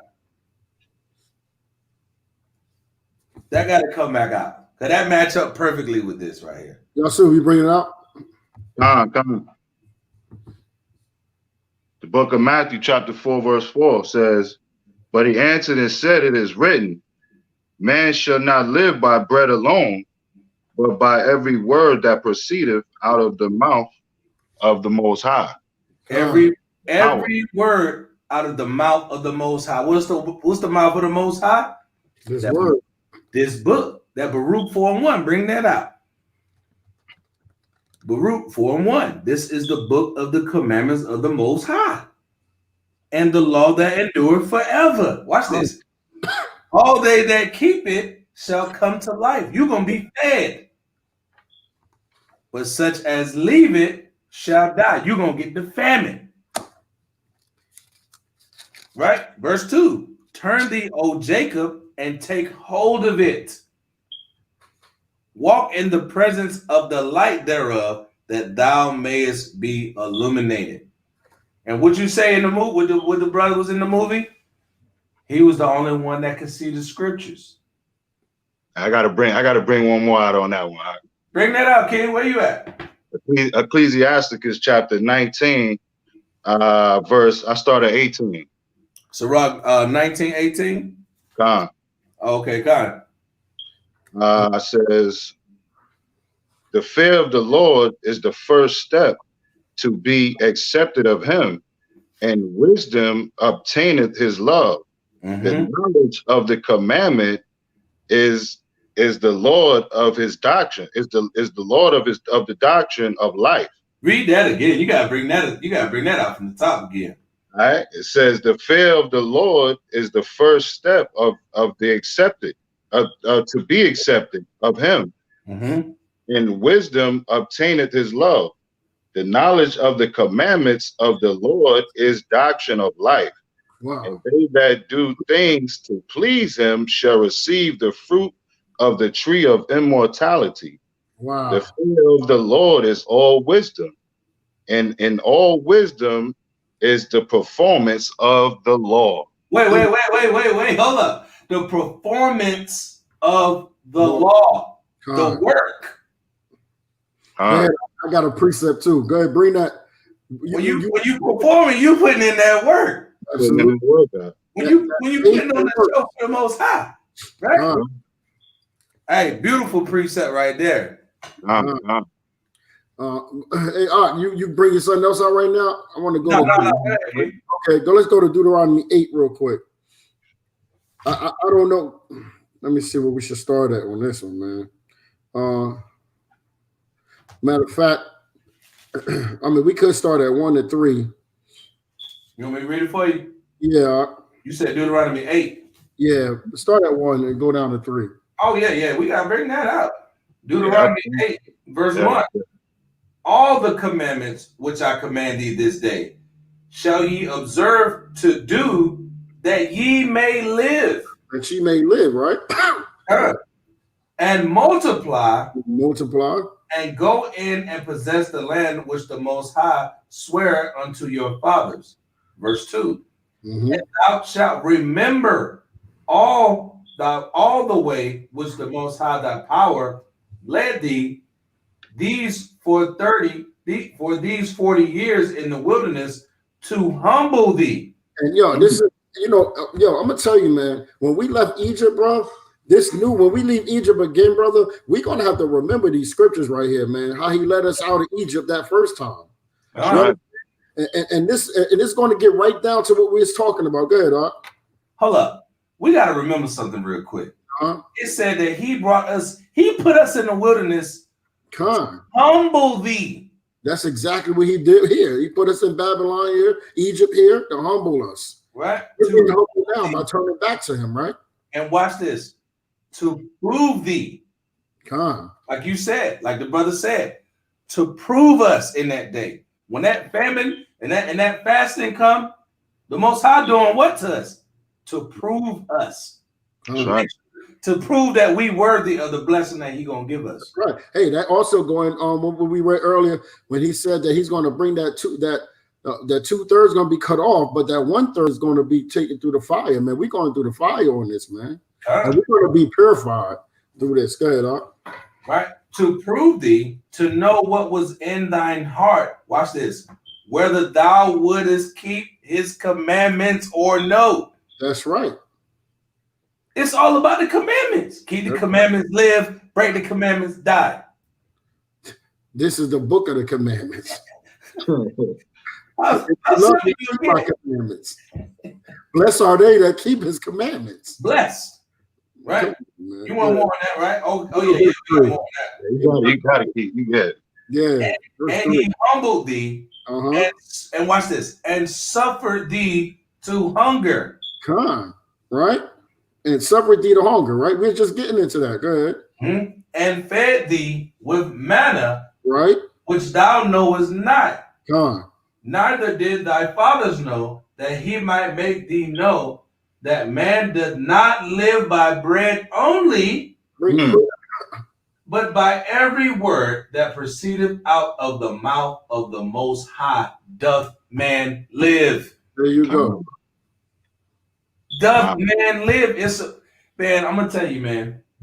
I love my Hebrew brothers, man. Man. When I was in the world, when we was in the world, we was them niggas that Ed was talking about. That's right. We coming to get it, okay? But we'd rather go through the fire now, face that hunger, that persecution, get that trial by fire now, versus the day of the Most High. Yeah, and you know, man, that's why the Most High. I'm telling you, man, I know for sure that the Most High is going to get us together, bro. All our brothers, man, all these wannabe individualites, they're going to realize in that day that we got to be together. You're going to need your brothers. You're going to need your nation. Yeah, because we're going to need that strength. You know what I'm saying? That help when that brother fall, because, you know what I mean, his faith is a little, we hungry, and that brother faith is a little off. We're going to have to say, bro, we know these scriptures, bro. We're going to be hitting them with the precepts to make that man rise again. Right. And that's all about the Most High want us humble. At the end of the day, it's all about humility and servitude of the Most High. Right. You ain't going to get around that. And if you ain't serving him and doing what he's telling you to do, he letting you know. I'm telling you, he's saying it. Look. I'm gonna put all this right here on you if you don't do what I'm telling you to do. That's right. So why not do it now? Why not? What you got to lose? Hold up. Let me get some more on that real quick. Verse 5, Deuteronomy 8:5. Thou shalt also consider in thine heart that as a man chasteneth his son, so the Most High thy power chasten thee. Right. Therefore shalt thou keep the commandments of the Most High. Right. Thy power to walk in his ways and fear him. That's right. And I can vouch for Hashaya. I can vouch for the brother Ashub. All the brothers I deal with, all the brothers that deal with me, we fear the day of the Most High's judgment. I fear the day of the Most High judgment. For sure. Esdras feared the day of the Most High judgment. Isaiah feared. Christ don't even know when he coming back to get it in. Right. Christ is on a ready, set, go mode. John the Revelator. Ready. Fear that thing, man. That's right. Yeah. You know what I'm saying? And these are brothers that's keeping it. So what more is it going to be for those that the Most High starve out? You might starve get a plague, and then get ate by a lion. God. And look, after your carcass in the street, nobody gonna be there to give a damn. Hey, let's bring out the precept. Let's get it. Yeah. Let's go to the book of Amos. Yep. Amos 5. Let's get 18. There you go. I was just thinking of that. Hey, look. That's the next one lined up. I was just thinking of that one, bro. Perfect timing. I'm telling you. Yeah. All right. Yeah. Amos, the book of Amos, chapter 5, verse 18. Woe unto you that desire the day of the Lord. To what end is it for you? Right. The day of the Lord is darkness and not light. If a man did flee from a lion, and a bear met him, or went into a house and leaned his hand on a wall, and a serpent bit him. Shall not the day of the Lord be darkness and not light, even very dark, and no brightness in it? No brightness in it, man. Listen, man. You got people calling. You got people saying, "I can't wait for Christ to come back." Oh, when are he coming back? And they're not even keeping his commandments. You think he coming back with peaches and with roses? He put his life down for you. Right. You say that you don't got to. Man, man, I gotta get something else then, bro. Watch this, man. You did. Go ahead. What you about to say? I got you. I'm gonna just let me back up what you just said. You said you do all this. He set it up like this, and you think you ain't got to do nothing? He letting you know. Hold on, let's get another prophet. Let me get that John. John the Revelator. Let me get Revelations. Let me bring this Matthew 7 up. Okay. Matthew 7 and 21. Not everyone that saith unto me, Lord, Lord, shall enter into the kingdom of heaven, but he who doeth the will of my Father which is in heaven. Many will say to me in that day, Lord, Lord, have we not prophesied in thy name, and in thy name have cast out devils? So these are people that actually think they're serving the Most High. You understand? It says, and not in thy name have cast out devils. So they think these are people that actually think they're doing the right thing, right? These are believers, right? It said, and in my name done many, and in thy name done many wonderful works. And it said, and then will I profess unto them, I never knew you. Depart from me, ye that work in iniquity. That means that these people that thinking they serving the Most High, but they don't keep the law. That's right. They don't do what? They don't keep the law. They work iniquity. So they say they ain't keeping the law. And where they think they going? And they think they going to the kingdom. That's what. Wait, Salah. Revelations 22:14. Come on, there you go. That's the last book of the Bible. Blessed are they that do his commandments, that they may have right to the tree of life and may enter into the gates, into the city. You can't get no further than that. That's it. Ain't nothing else for you after that. Ain't nothing for you after that. That's it. You see that? He said, blessed are they that do his commandments. What we just read in Deuteronomy. Matthew 5. Matthew 5, same thing. Even Esther said, look, this right here is set up for the wicked. But the righteous, I'm gonna hold y'all back. That 1/3 that's doing what I tell you, I know 1/3 because I made you that way. That's what the Most High is saying. He got us. And I'm not even gonna say us. I just pray that I'm in it. I ain't got to be in the 144. Look, just let me get in. Let me be that multitude. Say at least. Let me be one of the grains of sand. You know what I'm saying? Just let me be part of that great multitude at least, brother. Yeah, man. I'm praying for anything, man. Let me get some of that, right? I want to go back on what he was saying in that Amos though. Matter of fact, so I had a scripture I want to bring out. Cause he had that reverend. That's in John right up. Huh? So like yeah, in John. He had put Amos 5. Let me get that let me see here. I think it's Daniel 12 and 12.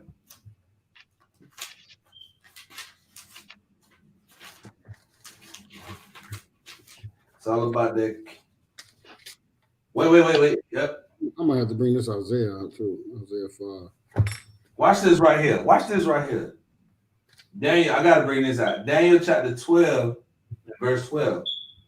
Blessed is he that waiteth and cometh to the 1,305 days. Watch this. But go thou thy way till the end be, for thou shalt rest and stand in thy lot at the end of days. Your lot, that come from your work. Your lot, your plot that the Most High giving you according to what you've done with your hands, according to the work that you put in, according to how you kept them commandments, how you taught men straight. That's what the day of the Most High is all about. It's about redemption. He got to set things back in order. Right? When y'all had another precept y'all gonna bring out? Cause y'all look like y'all thinking. Man, it's all over the place right now, brother. Yeah, y'all look like y'all thinking. We can jump back. I had some more on that. What was we at on that second Esdras, right? Yeah, we go to go back to that second Esdras. Yeah, let's get that second Esdras again. You want to go back? All right. Second Esdras, chapter 6, verse. Yeah, because verse 32, go right back in. Matter of fact, 31. Yeah, hit that 31. Verse 31. Even so, in those days, there should be 3 or 4 left by them that searches their houses with the sword. Man, you know what that mean right there, brother? They coming through with the biscuit. They kicking in your doors. They throwing over the shelves. They opening up the books. That's the truth. In the cabinets. In the 4-4. Pulling up your floor with crowbars. Heck yeah, you got something here. Mm-hmm. It's coming, man. Everything they been showing you in the movies, it's coming, man. It's coming. They get it from the scriptures. That's right. Get it from these scriptures. That's why I catch your eye when you see, you be like, man, they did that. They gonna do that. Man, that dude right there, his character was crazy. It's written. It's written. Read that scripture again, bro. That's heavy right there. Mm-hmm. Salakia. What was that again? I was going to 31. 31. Even so, in those days there shall be 3 or 4 left by them that search their houses with the sword. 3 or 4 left by them. You know what that means? Your ass is grass. God. In the crib. They done took you out and took all this stuff that you thought you was hiding. And you sitting by the wayside, dunghill. Go ahead. Salakia. Well, let me bring out this Jeremiah 16:16 out real fast, because this it's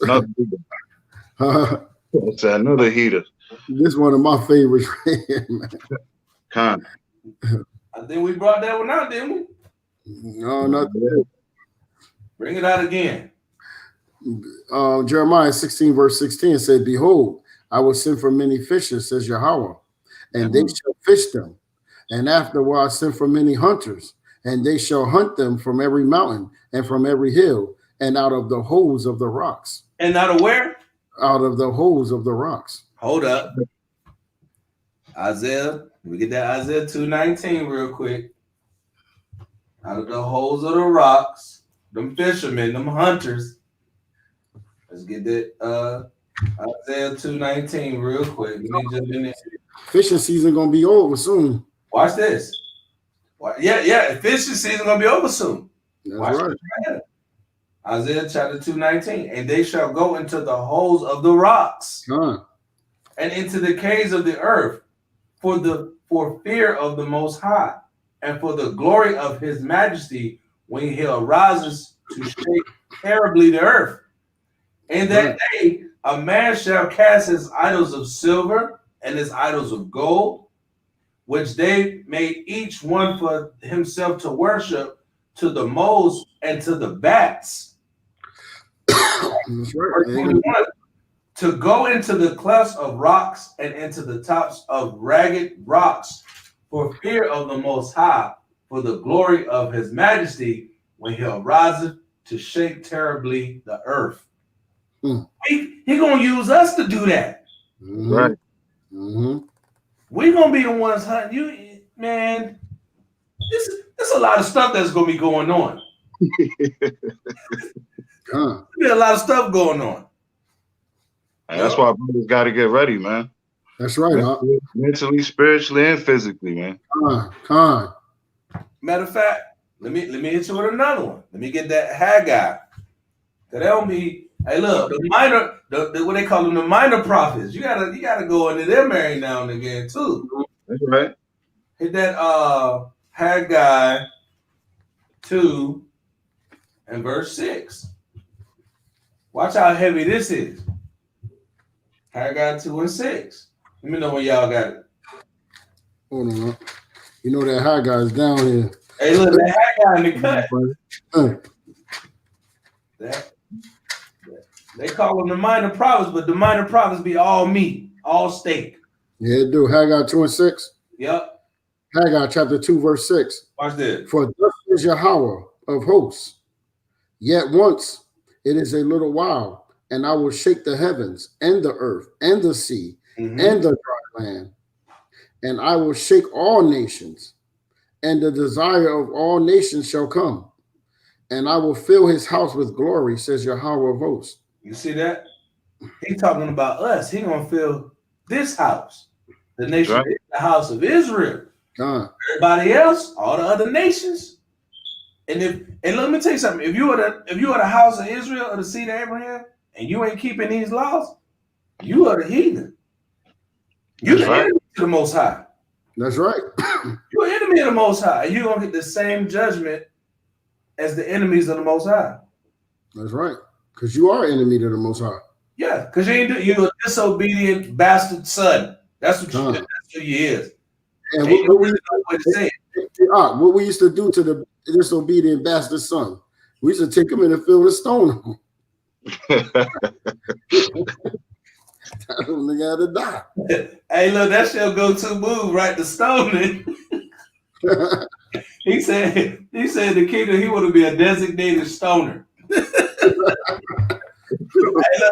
Hey, look, I'll volunteer for the be a stoner. Let me get that. He's sharpening it. He's smoothing out his rocks. Yeah. And look, we read it in Isaiah 13. The kids gonna get it. Kids gonna get it. Everybody gonna get it. The Most High said all the nations got to have it, right? Yeah, I just wanted to pull them out because you was talking about how they're gonna be going into them clefts, them rocks. Yeah. You was at what? 32. 32. Yeah. Okay. I'm gonna read 31 again. Okay. Verse 31, it says, even so, in those days, there should be 3 or 4 left by them that search their houses with the sword. Right. And the earth shall be laid waste, and the fields thereof shall wax old, and her ways and all her paths shall grow full, because no man shall travel there through.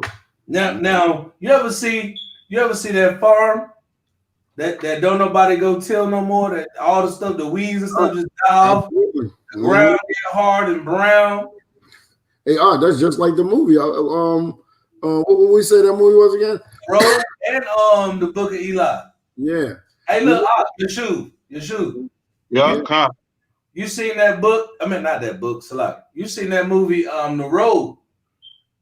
The Road. The Road.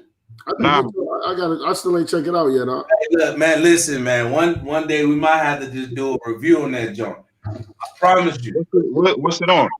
I mean, you could probably just find that junk on YouTube. Anyways, it was a movie. It was like a major movie.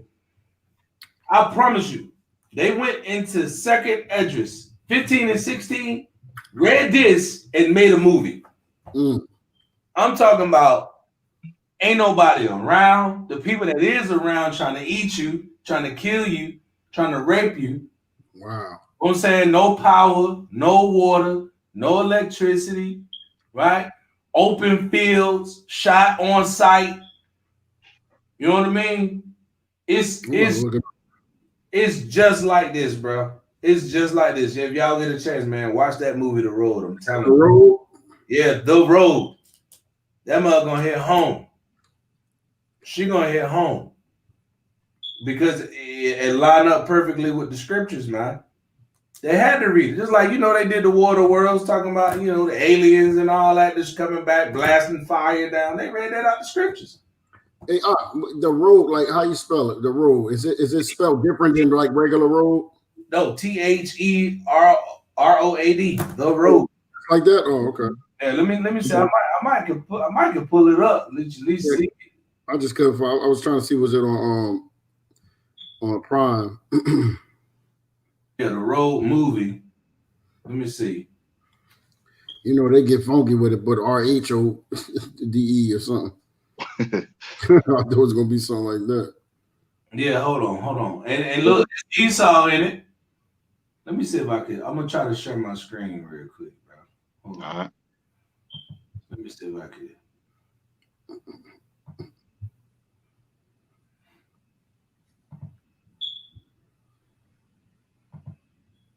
Can y'all see that? No, I didn't share it. All right, hold on. Because that movie sound familiar, man. I got to show y'all this, man. Hold up. Is this it up with this guy?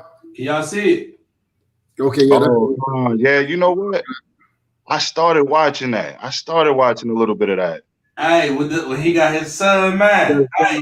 Yeah. I still see a little bit of that. And look, in the movie, right?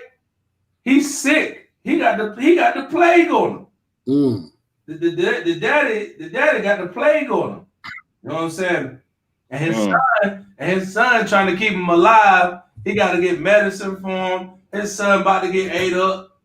Look at this image right here. I'm telling you, man. They got cans of food. Look, Esau downtrodden. All that, man. Yeah, man. I'm telling you. And the people out there sick. People that died off, pestilence plague, just like the scriptures, man. I think that's still on Netflix. I'm gonna check it out. No, that's what I'm looking at now. I think it's on Netflix. Yeah. That's what I'm looking at now. Bring it on home, bro. I'm telling you. Bring it on home. I might watch that tonight, bro, if I can. If I stay. Oh, it must be off. Hold up.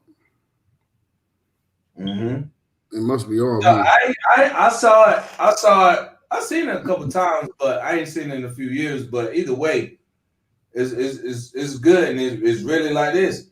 Matter of fact, when we go down in this address a little bit more.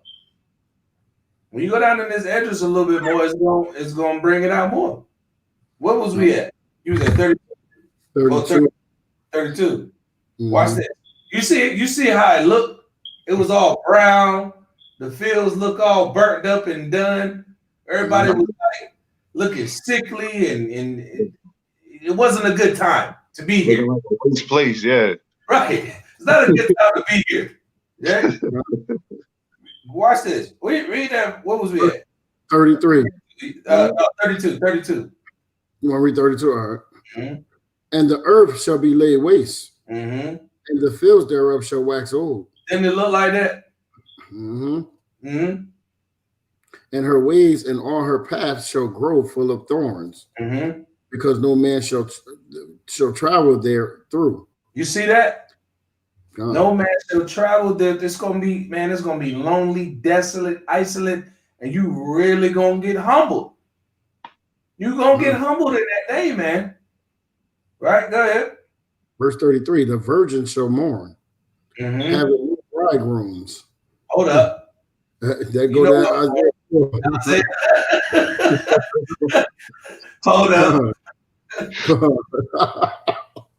Isaiah chapter 4. Hold up. Get the bottom of verse chapter 3. The last, I think it's like the last. Oh yeah, that's what I'm about to say. Get that right there. Yep. Last two in like chapter 3. Read that again, King. And just get that. Let me see that. Chapter 16, verse 33. The virgins shall mourn, having no bridegrooms. The women shall mourn, having no husbands. Their daughters shall mourn, having no helpers.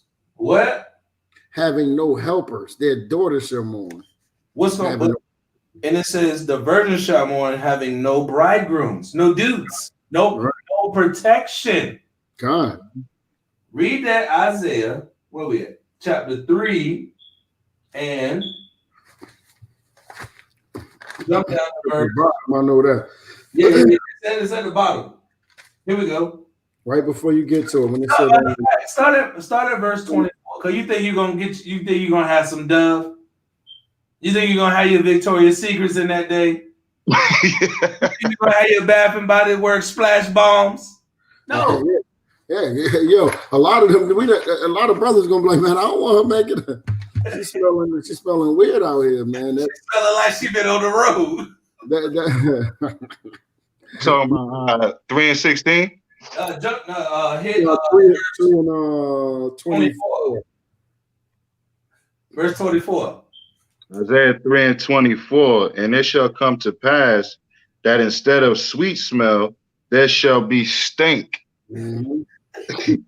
And instead of a girdle and rent, instead of wet shell hair, baldness. Wow. Yeah, because that weave gonna go out. You can't go to Ling Ling no more and get the Remy. Ling ain't going home. Ling ain't playing. She worried about her own. Ling cutting up cats. That's right. You know what I'm saying? Read that again from the top, bro. Says Isaiah chapter 3, verse 24, and it shall come to pass that instead of sweet smell, there shall be stink. And instead of a girdle, a rent. And instead of well set hair, baldness. And instead of a stomacher, a girding of sackcloth. And burning instead of beauty. And that's the women, bruh. She done got raped. She can't take no bath. God. Bruh. That's a bad smell, bro. She got sackcloth. She don't know what's going on. It's the monthly. Right? There's nobody to protect her. She can't protect herself. The only thing she can do is just give it up. But wait, though. Let's see why, though. Keep going. And you know the white man liked it like that, so. Yeah. I didn't slip off, but hold up. Verse 25.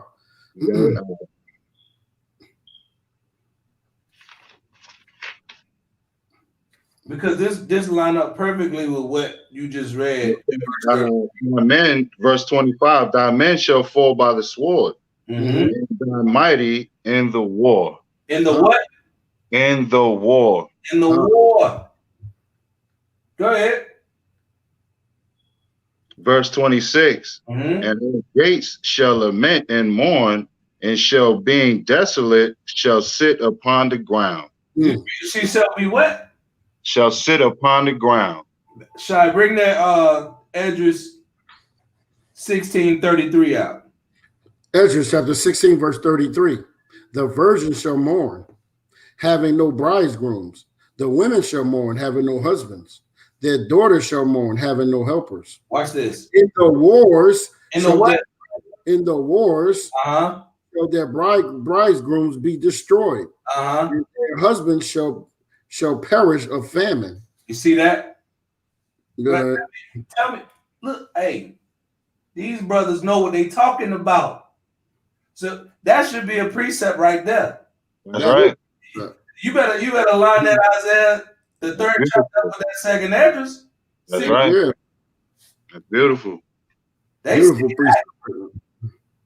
They see that. That must have said the war and the famine. And then look, let me tell you something. You know how bad that is Read verse 34 though, because I'm gonna tell you something.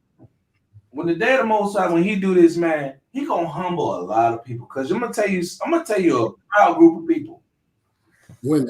The loudmouth Black and Hispanic woman. Say that one more time, Mark. A loudmouth Black and Hispanic woman who don't know how to submit to her man, who is the epitome of the God on earth. In that day, they're gonna get it right. Read that again. Read that part right there again, verse 34. Verse 34. Second Ezra chapter 16, verse 34. I'm gonna go back up to 33. Bring that up. And the virgin shall mourn, having no bridegrooms. The women shall mourn, having no husbands. Their daughters shall mourn, having no helpers. In the wars shall their bridegrooms be destroyed, and their husbands shall perish of famine. Women gonna see their husbands, their protection, their guide, die from famine, die from war, guts spilled, head cut off. And bring the Isaiah and Isaiah 23 and 25 back out. For sure. Isaiah chapter 3, verse 25. Thy men shall fall by the sword, and thy mighty in the war. Come on. All right. We go all the way to 4:1 back, actually. You gonna bring it all the way down to 4? Yeah. Isaiah chapter 4, verse 1. And in that day 7 women shall take hold of one man, saying, we will eat our own bread and wear our own apparel. So now these sisters that's on Instagram with the fake booty, that junk lopsided now. They, you know what I mean? They got all the men coming to get it now. Yeah. They ain't paying now. Ain't gonna be no police. There ain't no police. They taking 911. That junk gonna be raggedy when they done. Them butt cheeks gonna be lopsided, hair pulled out. You're gonna be ravaged and you're gonna smell. You're gonna be stink. Right, ravaged. We read ravaged. Raped by the hordes. You know that girl that changed her name to from Sharika to Sharif. She's gonna be destroyed, bro. They're gonna let her know that she's a woman. Yeah. In that day. In that day. But the thing about it is, the sad part about it is, those same women think God love everybody. Those same women think that what pastor said is okay. When they go into an LGBTQ church that says that, oh, God still love you. He don't care that. Okay. But wait though. Watch what he said. Watch what he says in verse 35. Read verse 35 in second. Read the Isaiah 4:1 real quick. Oh yeah, so Isaiah 4:1. And in that day 7 women shall take hold of one man, saying, we will eat our own bread and wear our own apparel. Only let us be called by thy name to take away our reproach. Yo, bro, bro, listen. They said we'll do our own thing. Just let us be called by thy name, because you got the truth. I can see the Most High is looking out for you because you still here. Still looking like y'all eating and drinking something. Right. And I'm glad you said that, because watch this. When you read verse 35, second Esdras 16:35, watch what he tell us. Watch what he tell his servants to do.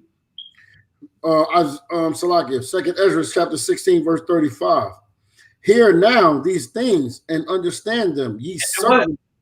Hear now these things and understand them. Understand that thing, man. What we've been bringing out, you better understand that thing. And take heed, servants of the Most High. The Most High, you better take this and run with that thing. That's right.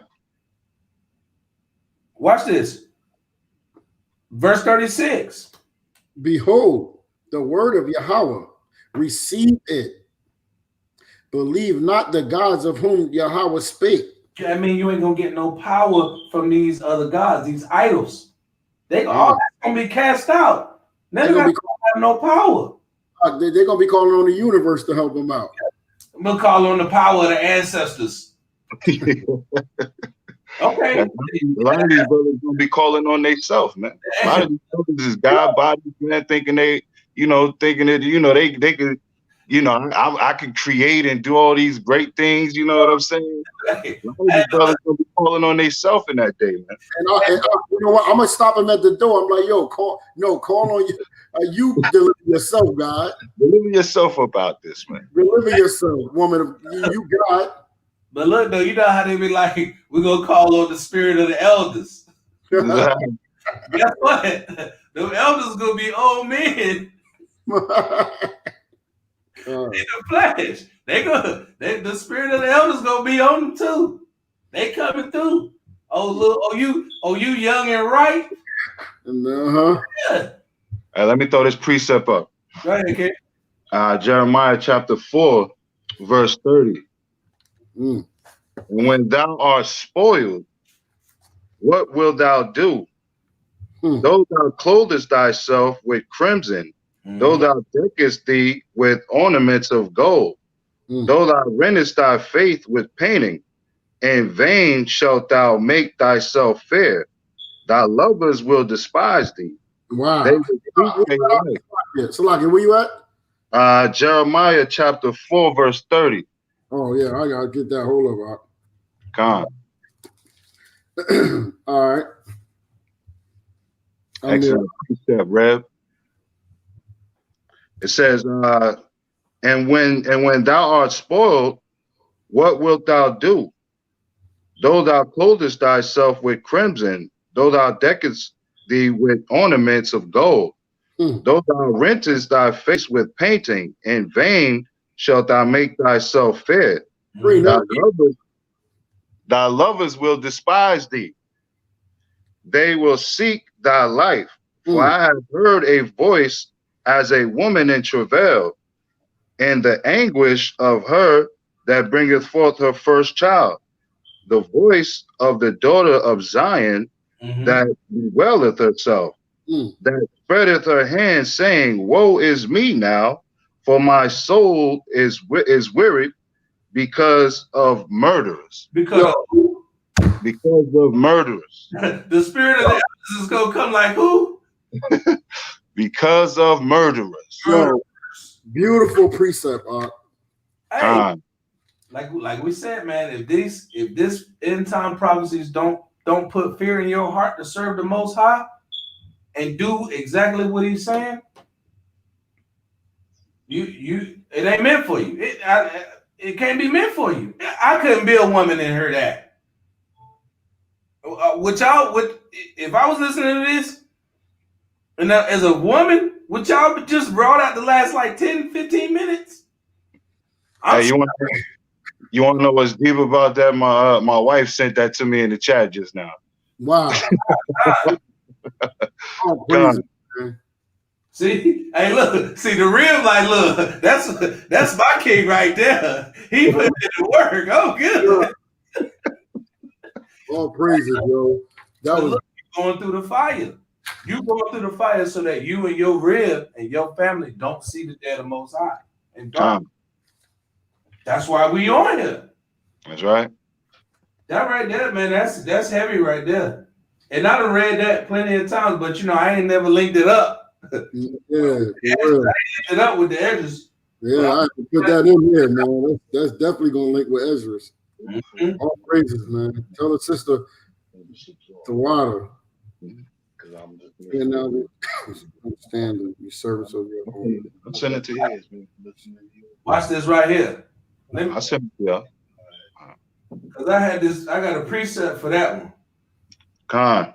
Because this all goes hand in hand. It's all about the day of the Most High. It's not going to be an enjoyable time to be on the earth, man.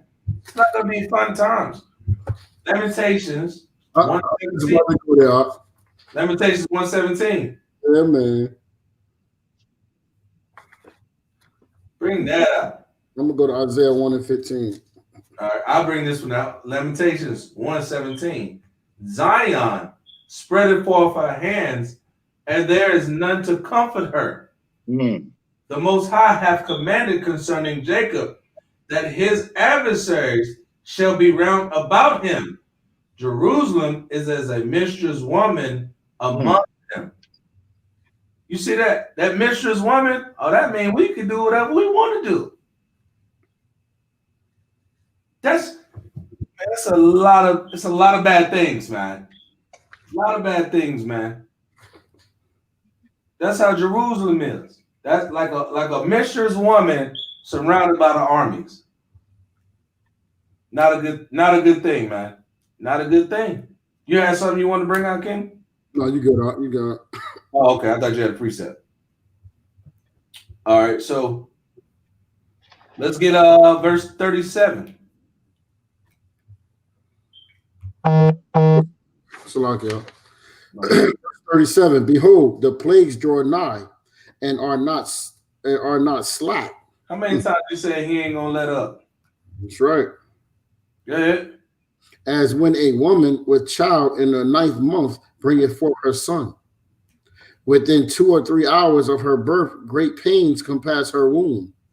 Which pains, when the child cometh forth, they slack not a moment. Salak, let me jump in real quick. Right. See how the Most High throw them parables in that on you though? God. They slack not a moment. When the Most High start really, he already putting the something coming. Next thing, and it ain't gonna give up. It ain't gonna slack up. It ain't gonna slow down. He said it draweth nigh, right? And they slack not a moment. Watch this. Go ahead. Even so, shall not the plagues be slack to come upon the earth. Read that again. Yo, bro, wow. Even so, shall not the plagues be slack to come upon the earth. You're not gonna stop them. They coming. Bro. And look. You know when a woman when she first started having contractions and she what they call dilate a little bit. She 1 or 2 centimeters of pain. Ugh. When that mother ready to come, them pains hit hard. Yeah. Once it's done, it's done. And once it's going, she's in labor. We gotta administer now. God, but the thing now. Yeah, Salakia, but the pain is, she know that once that baby come out, that pain subside. But this say that's not going to happen. It's not going to stop. These pains going to hit you back to back to back. to back, you know. Back to back.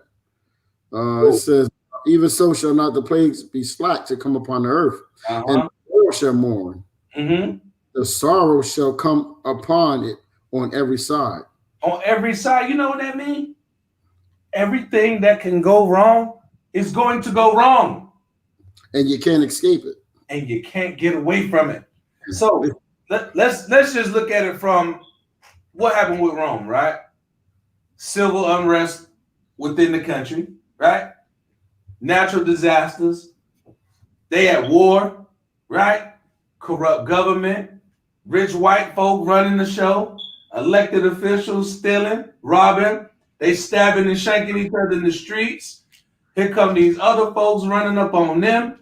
They oppressed the Israelites, killed Hamashiach, killed the saints, right? Enslaved the people, put us on the cross, the crucifix, all that. That's what Rome did. When it comes time, it's coming here. The Most High said, you don't want to get down? Same thing I did back then. I'm going to do it again. And it's going to be like it never been seen before. Like it's never been seen before. Right? Read that verse 39 one more time. Even so shall not the plagues be slack to come upon the earth, and the world shall mourn, and sorrow shall come upon it on every side. O my people, hear my word. Do what? Hear my word. What do you keep telling people? Oh, my people, hear my word. Hear the word. Listen. It's real simple. Listen. These niggas that you see right here, look, like these dudes right here, Listen. Go ahead. Make you ready to the battle. Ready to what? Make you ready to the battle. Because it's wartime. That's right. Go ahead. And in those evils be even as a pilgrims upon the earth. You know that pilgrim is that dude that lost his crib. He persecuted. He got to go. That's right. That pilgrim. I'm gonna go to a new world, far away from here. I don't like it here anymore. Yeah. Right. Go ahead, man. Sometimes we're gonna have to jet from one city to the next. That's right. You're gonna have to. Hey, you got to go. And look. You're gonna have to fast. You might not have no water. You're gonna have to be in the tabernacle. That's right. You're gonna have to blow the trumpet when you see them dudes coming. That's coming to rape and rob. That's right. And the Most High set up. Prepping us, man. All those skills that He's telling you to incorporate into your life now, you better have them in that day. Hey, you know what's funny about that, man? Anytime we bring out these scriptures to our people been going to church all these years, man, they always say, "Well, why you want to do that for? You know, why you want to keep the atonement? You know, why you want to keep those holy days? What is that for? You know what I mean? It's all in preparation. You know what I'm saying? This is all, you know, for us to observe, you know, and to rehearse, man. Just like you go on rehearsing these plays to go watch these wicked movies, man. The Most High got us rehearsing for this movie of righteousness, man. That's right. They said rehearse the righteous acts. Right. And just like you said, we rehearsing blowing the trumpets, we rehearsing fasting, we're rehearsing the tabernacles. Living that's deep, bro. We rehearsing these things, man. Yeah, because it's coming. It's coming. You do not want to be hungry, thirsty, no protection, don't know who your God or your power come from, don't know how to live off the land in the wilderness. You don't know how to do none of that. Wait. You don't know how to fish and make men's with your brother? You don't know how to go hunt? You're not gonna make it. You're not gonna make it. Hey, Cash gonna be wanting to go back to Egypt, man. They're gonna be wanting to go back to Babylon, man. They're gonna miss the city. They're gonna have Lot's wife spirit, man. They're gonna be like, oh, I want to turn back, man, because you know how we living in the wilderness, man. I miss those pork chops, man. You know what I'm saying? I miss that baked chicken I used to make. You know what I mean? Hey, we're gonna miss all those things, man. But only the true men of the Lord gonna have the spirit on them in that day, man. Yeah. You said something heavy. I can't let that one go. I got to bring something out for that real quick, man. Mm-hmm. This is and it's funny that you said that because me and my rib was talking about this the other day on Wednesday. It's Wednesday, just passed right before we got jumped on. Me and my rib was talking about this. This Isaiah chapter 30 and verse 1. Woe to the rebellious children, saith the Most High, that take counsel, but not of me. Right? And that cover with a covering, but not of my spirit, that they may add sin to sin. Watch this. That walk to go down into Egypt and have not asked at my mouth. Watch this. To strengthen themselves in Pharaoh and to trust in the shadow of Egypt. Therefore shall the strength of Pharaoh be your shame, and the trust in the shadow of Egypt your confusion. And what you just say? That's right, the shadow of Egypt, man. Oh, Egypt. You still want to be American. That's right. That ain't gonna work in that day, bruh. That's right. That's when you're gonna be confused and you're gonna end up dead. Stinking somewhere. with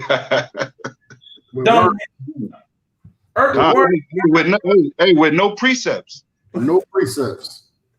That's why he said, right? Watch this, 31. It says, and that cover with the covering, but not of my spirit. You know, the spirit is this word. Mm-hmm. The washing of the water with the word. That's right. Because you're gonna know, oh, I'm all right. The Most High got me. I could fast. Yeah, man. You know how we bringing out precepts while we talking and while we dealing? You know how we able to talk. You know, you never notice like how we can talk to somebody and we can just have a regular conversation, bro. And precepts will be running through our mind. You know what I'm saying? Like, yo, I got scriptures for that. That's how we're gonna have to do in that day, man. That's how we gotta get these scriptures and these precepts in our mind. So when we see things, we remember what the Most High said to us in this book, man. And He's preparing His people, man. He's preparing us right now. Man, you just hit a heavy point, bro. You hit a heavy point because when you look at the first 5 books, who wrote the first 5 books? Moshe, that's right. Moshe, right? Moses, right? Now watch this right here. Was he fasting? Con. Was he separated? Con. Was he humbled? Con. But he had to come out of Egypt, didn't he? That's right. He was living real good. He was getting that good smoked and baked chicken, like you just said. He was getting he eating the grapes like this. You know, he got somebody feeding him, man. He got the harlots feeding him. He good. Moses was good. Yeah. And in command. Had the command of the military. So he was no slouch out there in Egypt. God. So I had to humble that brother down. And what did he do in the midst of his fast, his hunger? Now I can show you what happened in the garden. Now I can give you my laws. Now I can tell you what to do and to lead my people. Because what I'm giving you is going to be their heritage. That's heavy right there, man. But he was in Egypt and he had to let that go. You see what I'm saying? He had to let that go. He had gods that he was worshiping and dealing with. He know about all that. Thought and all that. He know about all that. But at the end of the day, he had to come back to his power. He didn't trust in the shadows of Egypt. That's heavy right there. And Moses was a man of war too. Don't get it twisted. Moses was a killer. That's right.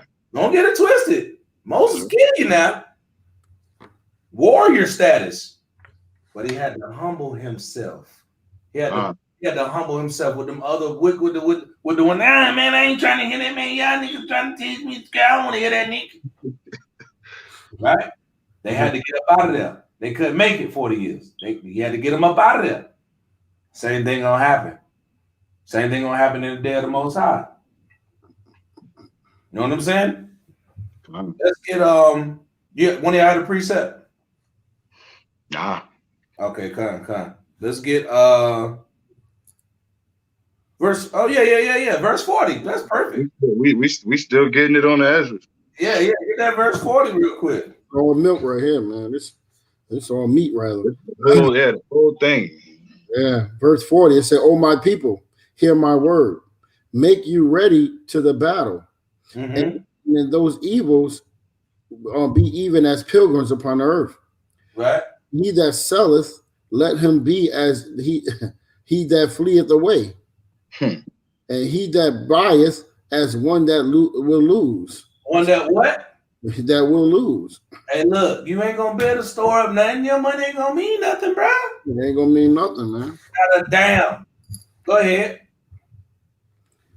He that occupieth merchandise, and he that have no profit by it, and he that buildeth as he that shall not dwell therein. Wait. So you gonna build the big crib? You ain't gonna be able to live in that thing, bro, because that happened to us, bro. It's not gonna be no rest, bro. Your house, your car, your money, your job, none of that's gonna matter. Hey, you know how something when something go down, you try to go to another. You go like say something went down up top. You got beef up top. So a lot of us, we come down south. We come down south to get escape the beef. Yeah, try to escape for a minute. Like, let me go down here, man, get some rest. I got them boys on that block after me.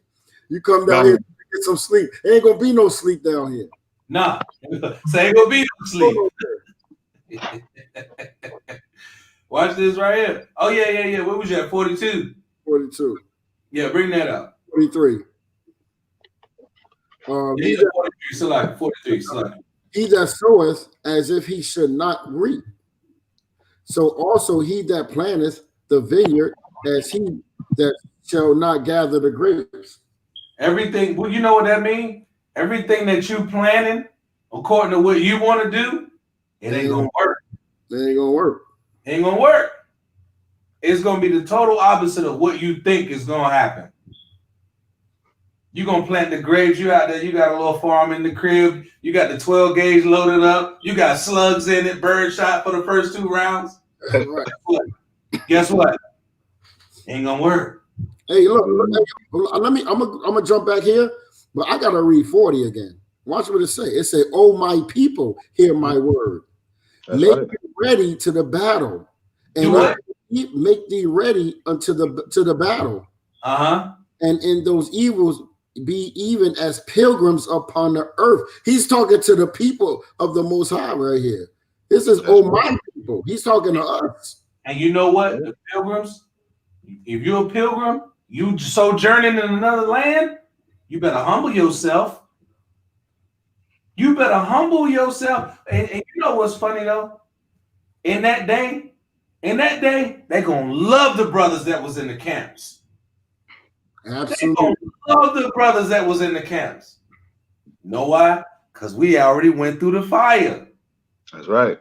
We rehearsed the righteous acts of leading our people, going to war for their souls when they don't want to go to war for themselves. That's the key. The most, I don't like the camps. I don't want to mess with them niggas. Them niggas be yelling. They teach hate. Ain't that how they be? We teach love. We teach love. Read that verse 40 again, because that's a commandment right there. Verse 40. "Oh my people, hear my word." Hear my word, Salakia. That's a commandment. Oh my people, hear my word. Do what listen to me. That's what he's saying. This is a warning and a commandment. Right? What else? Make you ready to the battle. Get ready for the battle. Watch this. And in those evils be even as pilgrims upon the earth. Be ready for whatever come your way. So the Most High is telling us, you plant plant grapes like you might not even be able to get them again. You understand? Because listen, build homes because you build them, but you might not be able to live in them. Man, I gotta build this farm up for the day because we ain't gonna be able to get no food. That's cool, but you gotta realize that our faith is in the Most High, man. We're gonna have to go through that, man. We gotta realize faith is gonna be a big part. You know what, man? This made me want to bring something out. I got you. Watch that. Let me back up what you said though. All right. Because it said in verse 42, he that occupieth merchandise. Anything, right? Right. He that have no profit by it. Watch this. And he that buildeth as he shall not dwell therein. So if you're building something and you can't live in it, you better be able to live in a tabernacle. That's right. Well, he's telling us don't put our faith in these things that this stuff here, because build it, but don't put your faith in that, because it's gonna be a time when we ain't gonna be able to live in that house. We ain't gonna be able to, we gonna plant stuff and ain't gonna be able to eat it. All right. Right. That's why we're supposed to be content with food and raiment. That's right. That's it. Food and raiment. Everything else is an add-on. God, you remember, Most High gonna supply the need. You remember Yahawashi said, he said, don't worry about what you may eat and what you may drink. You know what I'm saying? He said he clothed the lilies of the field and he feed the birds. That we're gonna find out that day for sure. That's right. Okay, it said he that soweth as if he should not reap. So also he that planteth the vineyard as he that shall not gather the grapes. They that marry as they that shall get no children, and they that marry not as the widowers. Right. And also, and therefore they that labor in vain. That's the whole point of everything he just said. Exactly right. All your works, you done built up, you done planted, you done stored up, you done saved up. You got some wives getting ready to get the kids going on. Right. What did he say? Read verse 45. It said, and therefore they that labor in vain. Ain't gonna mean a damn thing. If it ain't the word of the Most High, ain't gonna mean a damn thing. Watch 46. Watch this. For strangers shall reap their fruits. So you set it up for them to come through and take it. And spoil their goods. See that? Overthrow their houses. Mm-hmm. And take their children captives. So like, hold up. Cause that's heavy right here, y'all. We talking about the day of the Most High right now. Mm-hmm. Right. You gonna have to read that 46 for them one more time because their pastor ain't telling them this. God, for strangers shall reap their fruits. Strangers gonna reap your fruit. They coming through their goods. Mm-hmm. Overthrow their houses. Uh-huh. Take their children captives. And what? And take their children captives. Little Timmy's going where? And captive. Go ahead. For in captivity and famine shall they get children. What do you think they're gonna do to them kids? And they in famine. God. What's gonna happen to them kids? Hold up, but wait. Remember earlier, man, I can't believe y'all God made y'all eat kids. Y'all God made y'all eat kids. I don't want to serve no God like that. Read that part again. For strangers, which one up? Verse 46. For strangers shall reap. It ain't funny. It ain't funny. Nah, I know. Yeah. But it's so real, cause they mock us when they read that. Nah, that's fact. Yeah. Oh, y'all God made y'all eat y'all children because he starved y'all lot. Okay. Somebody else gonna steal your kids, and they gonna eat them. People say I ain't eating my kids. The Most High is going to make it to the point where they're going to get to that point. Uh-huh. What the Bible said, every idle word you say, the Most High going to remember that. You're going to remember it, and you're going to pay for it. You're going to pay for every idle word, man. You're going to remember that. Mm-hmm. That's a scary thing, man. But whatever. That's like that movie on The Walking Dead. They cut his leg off. They took him and cut his leg off. He didn't even know. He woke up. They was sitting there feasting on his leg. Wow. You know what I'm saying? Talking about, where's my leg at? They was sitting over there like, what leg? Oh, yeah. Oh, you mean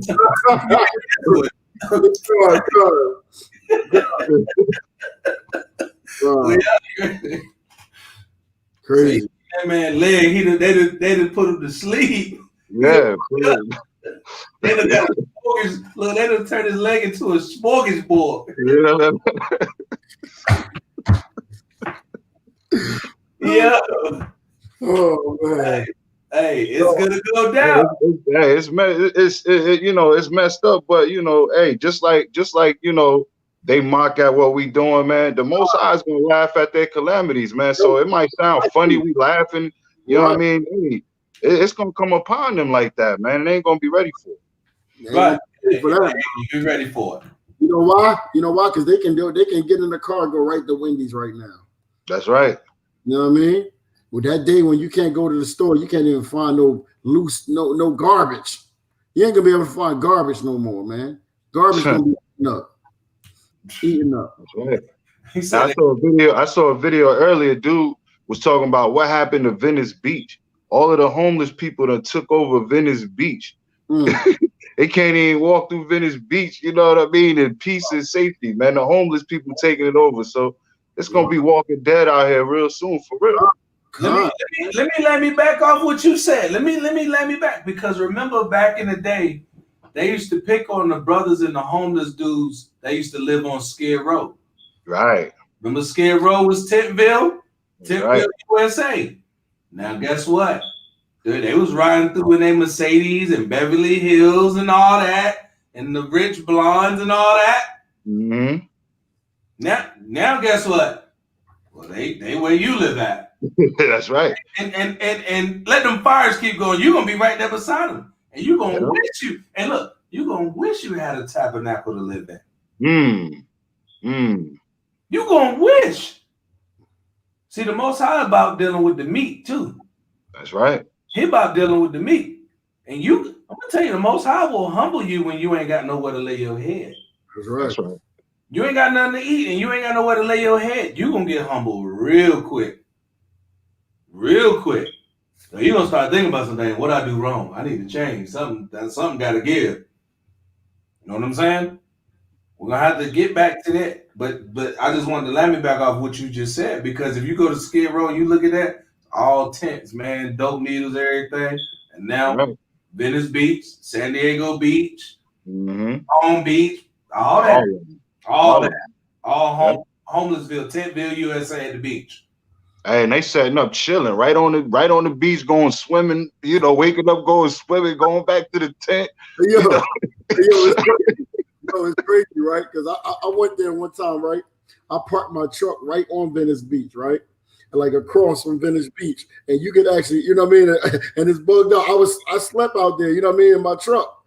Because man, it's beautiful. I got right out, went right to the beach. You know what I mean? Like, yo, that's quiet.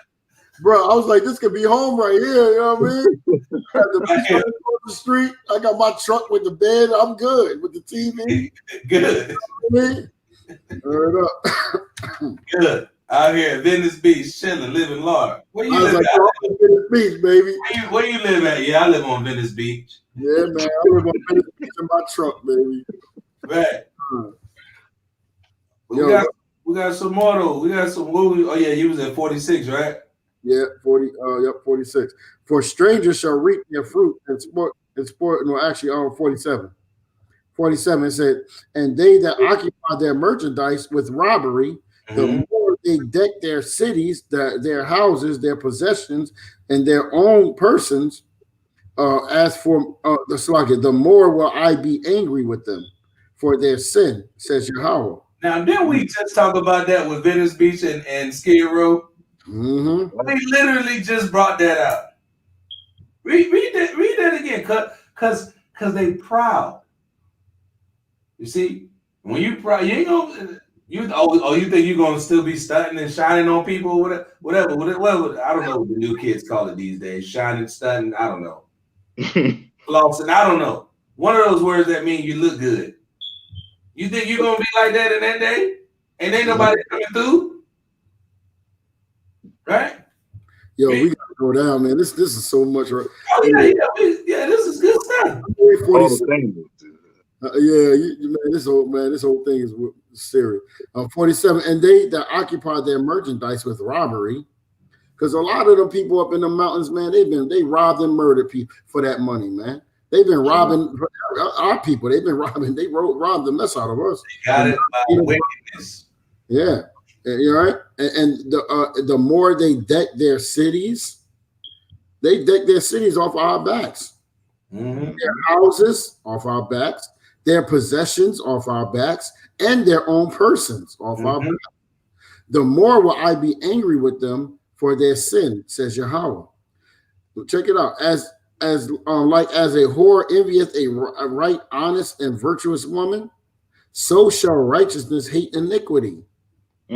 When she decketh herself, and shall accuse her to her face.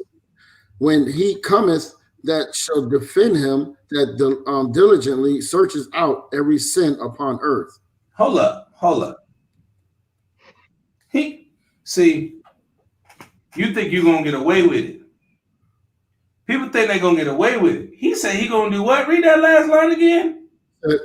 When he cometh, that shall defend him, that diligently search out every sin upon earth. That means he lifting up rocks. He said, you got hide under the bed. Nah, you're not going into the closet. No, I'm pulling the door for the attic. I'm coming. 10,000 times brighter than the sun looking for you. You're not getting away. He did it diligently.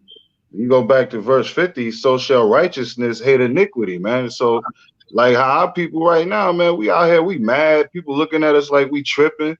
You know what I mean? We hate the evils that's going on with our people, man.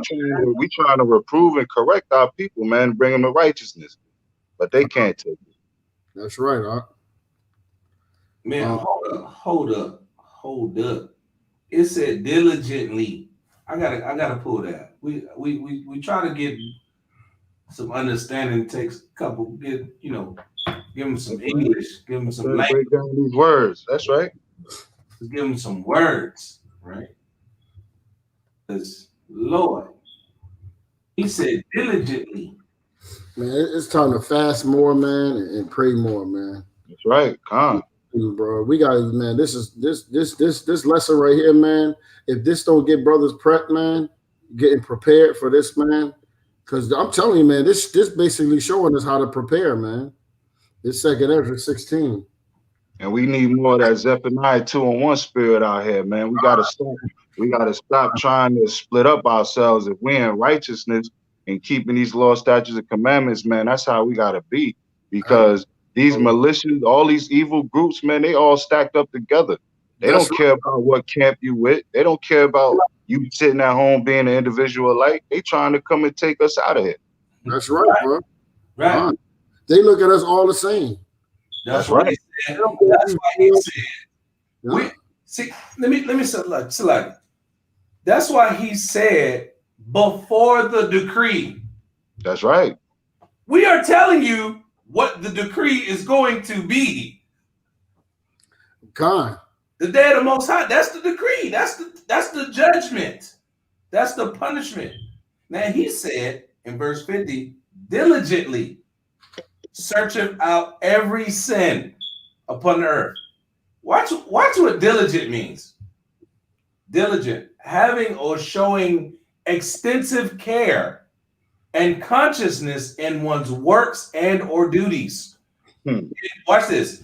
Painstaking, rigorous, exacting, careful search, attentive, particular, punctual, constant, persevering, persistent. Watch this. Tenacious. Okay. You ever hear somebody say he plays tenacious D? Hey, you look shy when you play with my kids, right? On the basketball court, right? They had tenacious defense. Word up. They put you down. You put you down. He ain't getting around me. That's how the Most High gonna be when he comes see visit everybody for them sins. He said, "Ain't nothing gonna escape every sin." He said that. He said, "Diligently search about every sin upon the earth." All right. Verse 51. And therefore be ye not like thereunto, nor to the works thereof. Don't be caught up in the midst of that sin. Don't even be a part of it. That's right. No affiliation. Right? Let me see. Wait. Y'all. This right here, watch this. Verse 52. For yet a little, and iniquity shall be taken away out of the earth. Even the littlest of bit. Remember, the Most High said he said, and all liars. That's right. Lying a small sin. No, that you up out of here. You getting took. Verse 52. For yet a little iniquity. Hold up, bro. Where you at? Because you verse 52. You read 51? Yeah. I can read it again. Read that one more time, bro. Listen what this say, bro. Second Ezra chapter 16, verse 51. And therefore be ye not like thereunto, nor to the works thereof. Go ahead. 52. For yet a little, and iniquity shall be taken out of the earth, and righteousness shall reign among you. The purge. It's like cancer. All of it got to go. All of it got to go. Verse 53. Let not the sinner say that he have not sinned. For the Most High shall burn coals of fire upon his head. Which said before the Most High thy power and his glory, I have not sinned. Behold, the Most High knoweth all the works of men, their imaginations, their thoughts, and their hearts.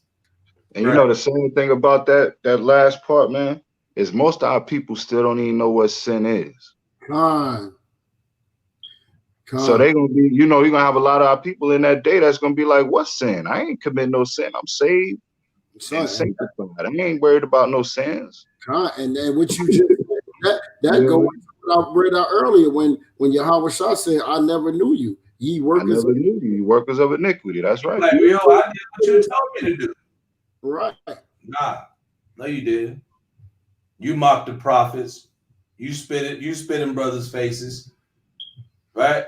You was out there doing all manner of wickedness, thinking that you was righteous. You was in the church, going to church every Sunday, paying your tithes, right? Shouting, falling on the floor, showing your panties, getting touched on the forehead, getting smacked with oil. You was doing all that. And the most halfway down in water. Right. I don't know you. Be gone. That's sad right there, bro. Bro, that's a heartbreak right there, brother. That's sad, man. And that Christian church got our people rejoicing and saying, "Yay, man, we can't wait for the Most High to come back. We can't wait for God to send His Son back." Okay, you ain't read this. You ain't getting the understanding of what you ain't got the Apocrypha. You ain't read Second Esdras if you hoping that that's gonna be something that you trying to deal with. Hey, bro, you ever just like, man, I'm gonna tell you something about this lesson we did, man. You ever just do a lesson, man, and then you like, man, I really gotta search some stuff out in my own life, man. I gotta get right. That's right. That's right. I gotta get right. Come on, man. That's the beauty about this, though, because these scriptures get us right. You know what I'm saying? So the more we go over them and read over them, you know what I'm saying? It get us right too and keep us right, because we still got to endure unto the end. We might be keeping these laws right now in righteousness, but we still got to endure all this tribulation that's coming. Come on, man. It just make you want to search harder, man. Go harder for the Most High, man. That's right. Hold up, we're gonna keep going. You said something harder. You said we gotta search. Didn't you say that? We gotta search ourselves, right? Didn't you just say that? Let me drop down. Let me jump down, cause I'm gonna jump down. Verse 57. We can go back up, but let me jump down to verse 57. He searcheth the deep and the treasures thereof. He have measured the sea and what it continueth. You see that? So just like the Most High searching for His treasures, His men, that's going to do what we're supposed to do. We got to search ourselves to make sure we do what we're supposed to do. That's right. Because we got to survive them trials and tribulations, like the brother just said. It ain't over just because we grow our beard out and stop eating pork. That's right. That's just the beginning. Endure, right? I see the brothers with the shirt say endure. That's what we got to do. Cause that thing gonna be ugly, man. It's gonna be beautiful in righteousness, but if you ain't doing what you're supposed to do, man, that's not gonna be a good thing. But let me jump back up. I just wanted to bring that up because you said you search. You gotta search yourself, and it's a two-edged sword, man. That's right, huh? It's a two-edged sword. I can't swing this at you. Keep the commandments, repent, but I'm doing the same thing that I'm telling you to repent from. Hey, matter of fact, read 53 again. All right. Second Esdras chapter 16 and verse 53. Let not the sinner say that he have not sinned.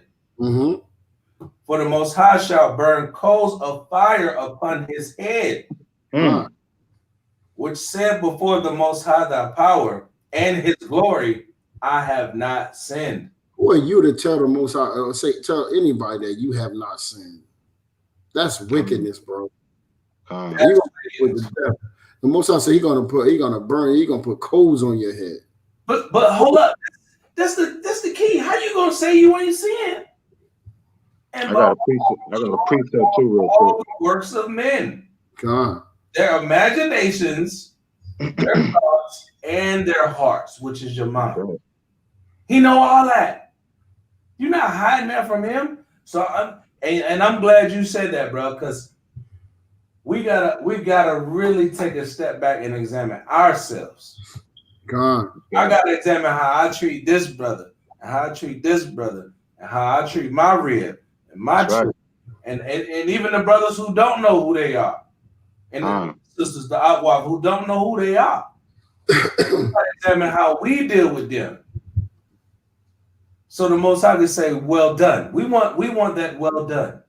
Okay, thou good and faithful. That's what we want. That's right. For the works and faithful, stuck with it.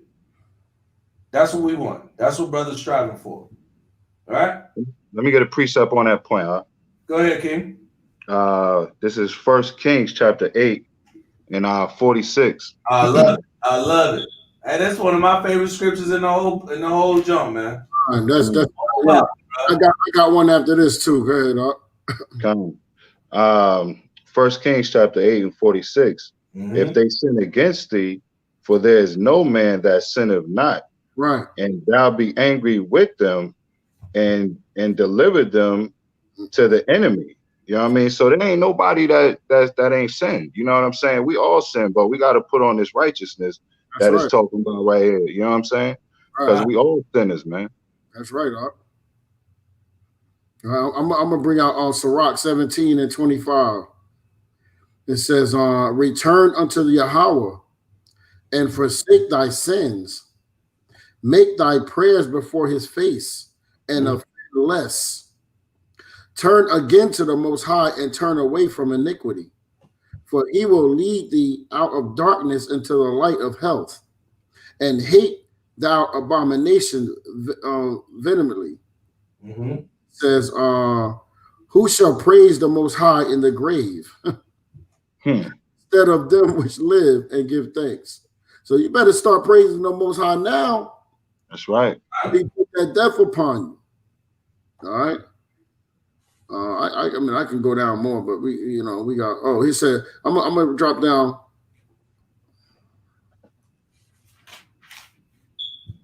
We can go on them now. I just want to bring that out really, but it's stuff all the way down here, but we could. Yeah, come on. Hold on, let me get one more. Let me get Daniel's 9 and 5.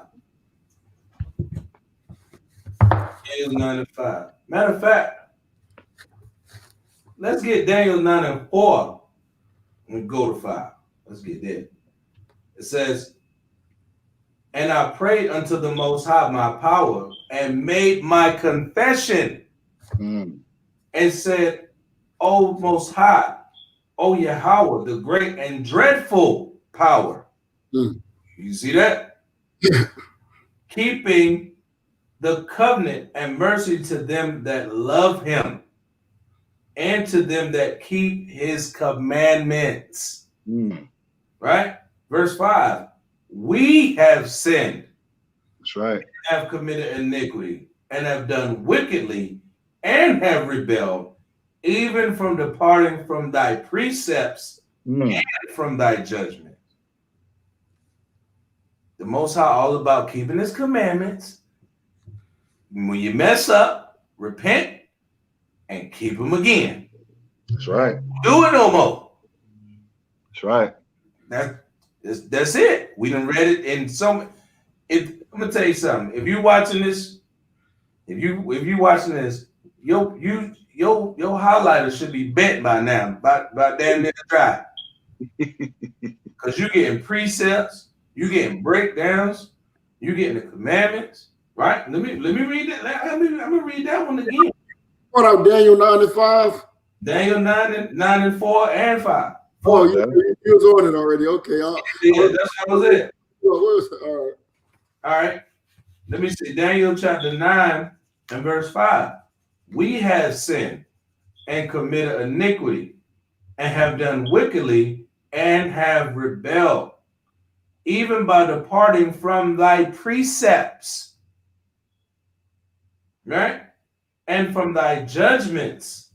Neither have we hearkened unto thy servants, the prophets, which spake in thy name to our kings, our princes, and our fathers, and to all the people of the land." That's what we do. It's an honor to be a servant of the Most High, man. That's an honor, man. We're not worthy to do that. I got another precept. We can keep going with this, bro. Bring that out, man. Psalms 119 and 125. I am thy servant. Give me understanding that I might know thy testimonies. It is time for thee, O Yahweh, to work, for they have made void thy law. Therefore I love thy commandments above gold, yea, above fine gold. Therefore I esteem all thy precepts concerning all things to be right, and I hate every false way. See that? Every false way. Keep precepts. Precept, y'all. And let me jump in. Let me say something real quick. You see, we bringing out the judgment of the Most High. We still, at the end of the day, it's all about repentance. That's right. It's all about coming back to Him, so that the day of the Most High don't come upon you and burn your head like hot coals, like He just said. But yeah, so like King, go ahead. Let's go to 1 John chapter 1, verse 7. We're gonna start at 7. Now, So like 1 John chapter 1, verse 7 to 9.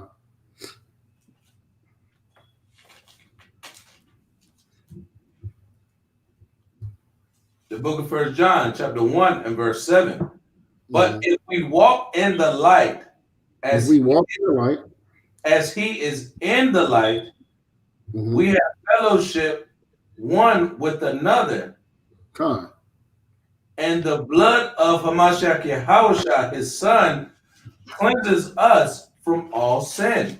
So it says if we if we walk in the light, walk in the light as He is in the light. Okay, stop right there, because they said, you know how they always say, if you believe it in Him, right? It says we have fellowship. What is the light? Can we go back to Baruch 4 real quick? Bring it up. Con, I got you. All right.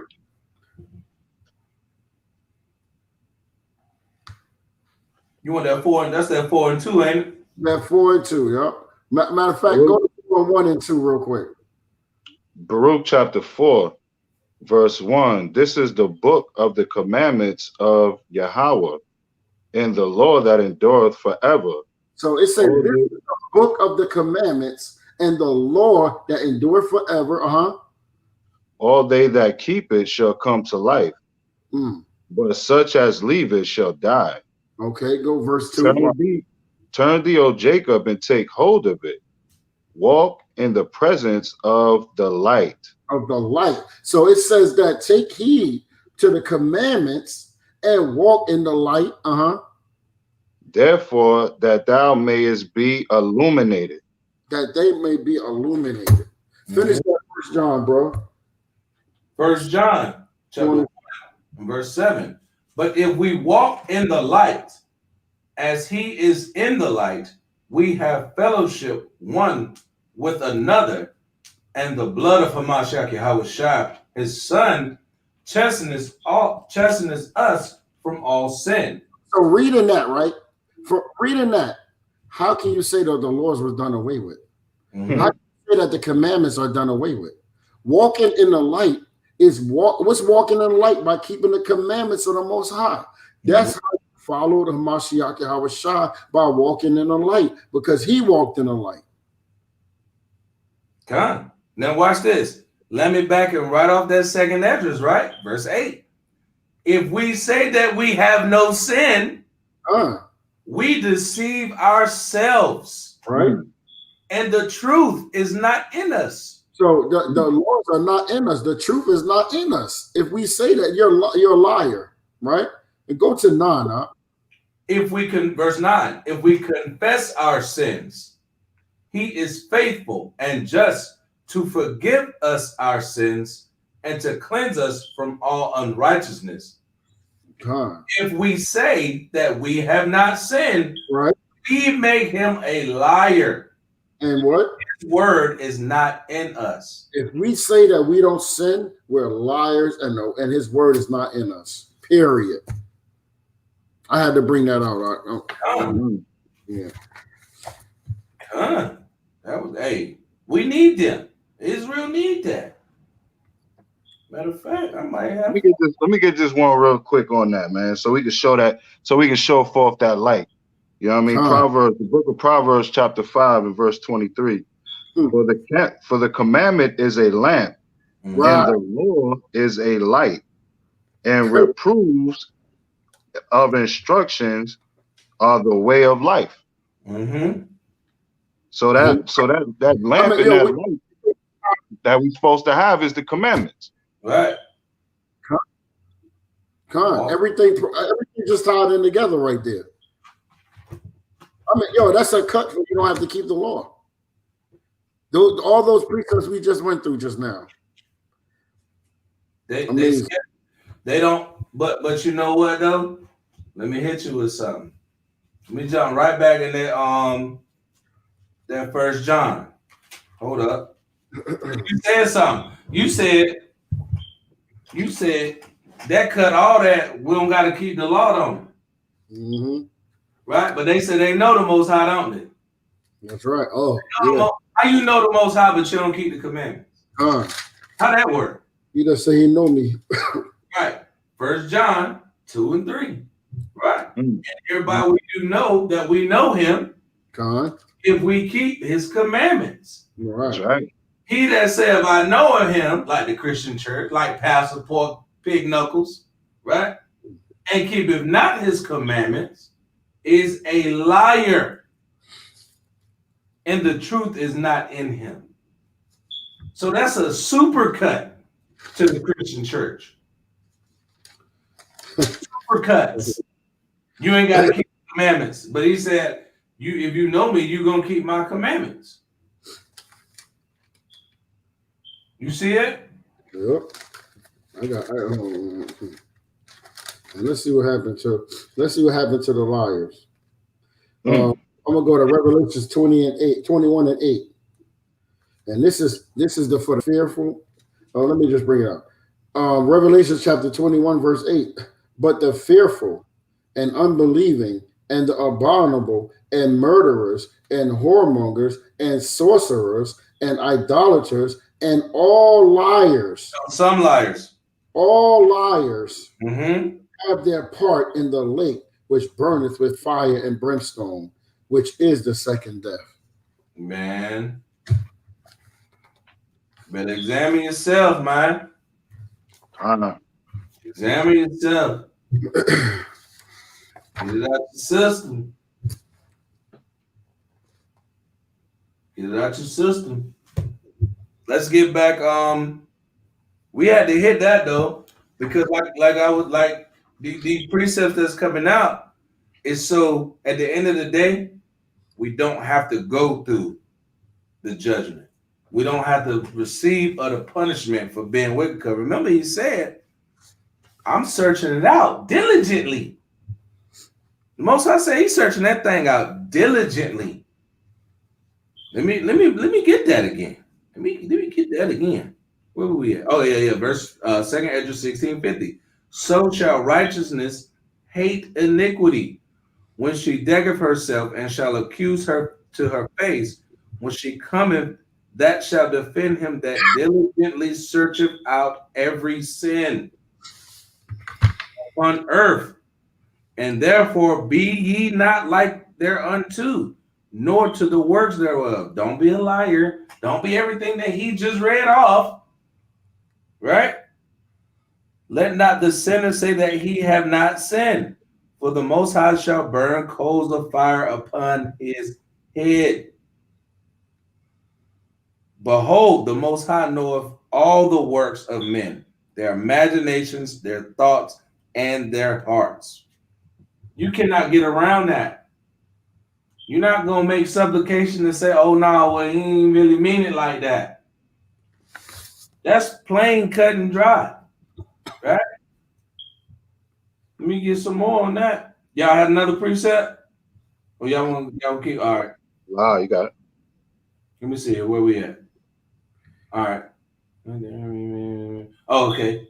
Let's get verse 54. Behold, the Most High knoweth all the works of men, their imaginations, their hearts, their thoughts and their hearts. Verse 55. Which spake but the word, let the earth be made, and it was made. Let the heaven be made, and it was created. In his word were the stars made, and he knoweth the number of them. He searcheth the deep and the treasures thereof.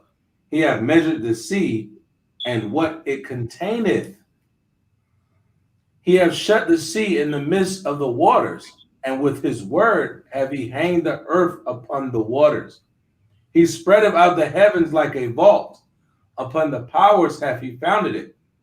In the desert have he made springs of water, and pools upon the tops of mountains, that the floods might pour down from the high rocks to water the earth.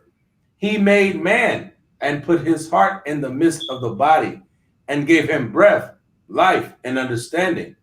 Yea, and the spirit of almighty power, which made all things, and searcheth out all hidden things in the secrets of the earth. Surely, you hear that? Everything that I just read that this dude did, you think you're gonna hide? Verse 63. Surely he know of your intentions. I mean, he know of your inventions, what you come up with, and what you think in your hearts, even them that sin and would hide their sin. Therefore have the Most High exactly searched out all your works. Watch this. And he will put you all to shame. Verse 65. And when your sins are brought forth, ye shall be ashamed before men, and your own sin shall be your accusers in that day. Wow. Yo, that's heavy right there. You gonna get back what you put out there. All right. Verse 66. What will ye do? Or how will ye hide your sins before the Most High and his angels? Oh, the Most High himself is the judge. Fear him. Leave off from your sins and forget your iniquities, to meddle no more with them forever. So shall so he basically showing you got a way out of that. Even though he see all your sins and all that darkness, he letting you know if you leave off of it, it's over. You know what I'm saying? I mean, I got you. It's over. You keeping my commandments and my laws, you good.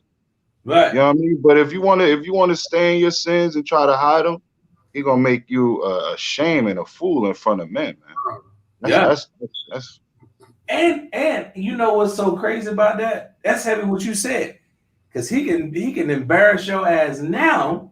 On the earthly side, on this side, and get you later. That's right. So why not get it together now before the day of the Most High comes? That's right.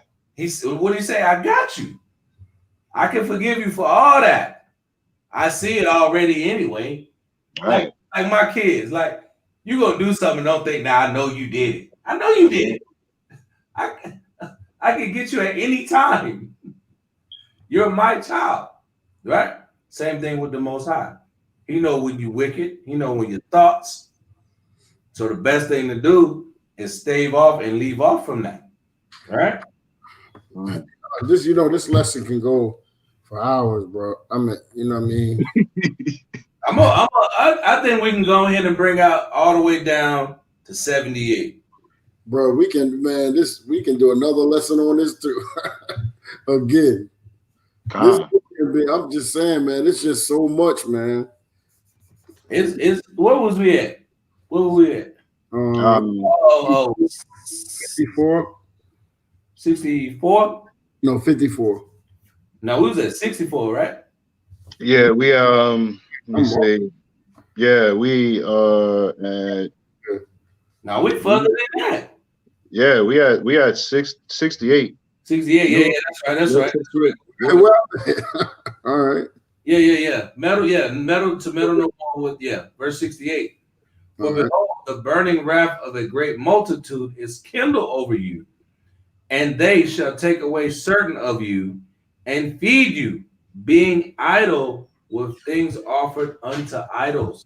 And they that consent unto them shall be had in derision and in reproach and trodden underfoot. For there shall be in every place and in the next cities a great insurrection upon those that fear the Most High. Wow. Uplifting of those that fear the Most High. Con. Right? They shall be like mad men sparring one another, they shall be like mad men sparing none, but still spoiling and destroying those that fear the Most High. Hey, bring it one more time on that. What, 71 again? One more time. They shall be like mad men sparing none. Sparing none. Sparing none. But still spoiling and destroying those that fear the Most High.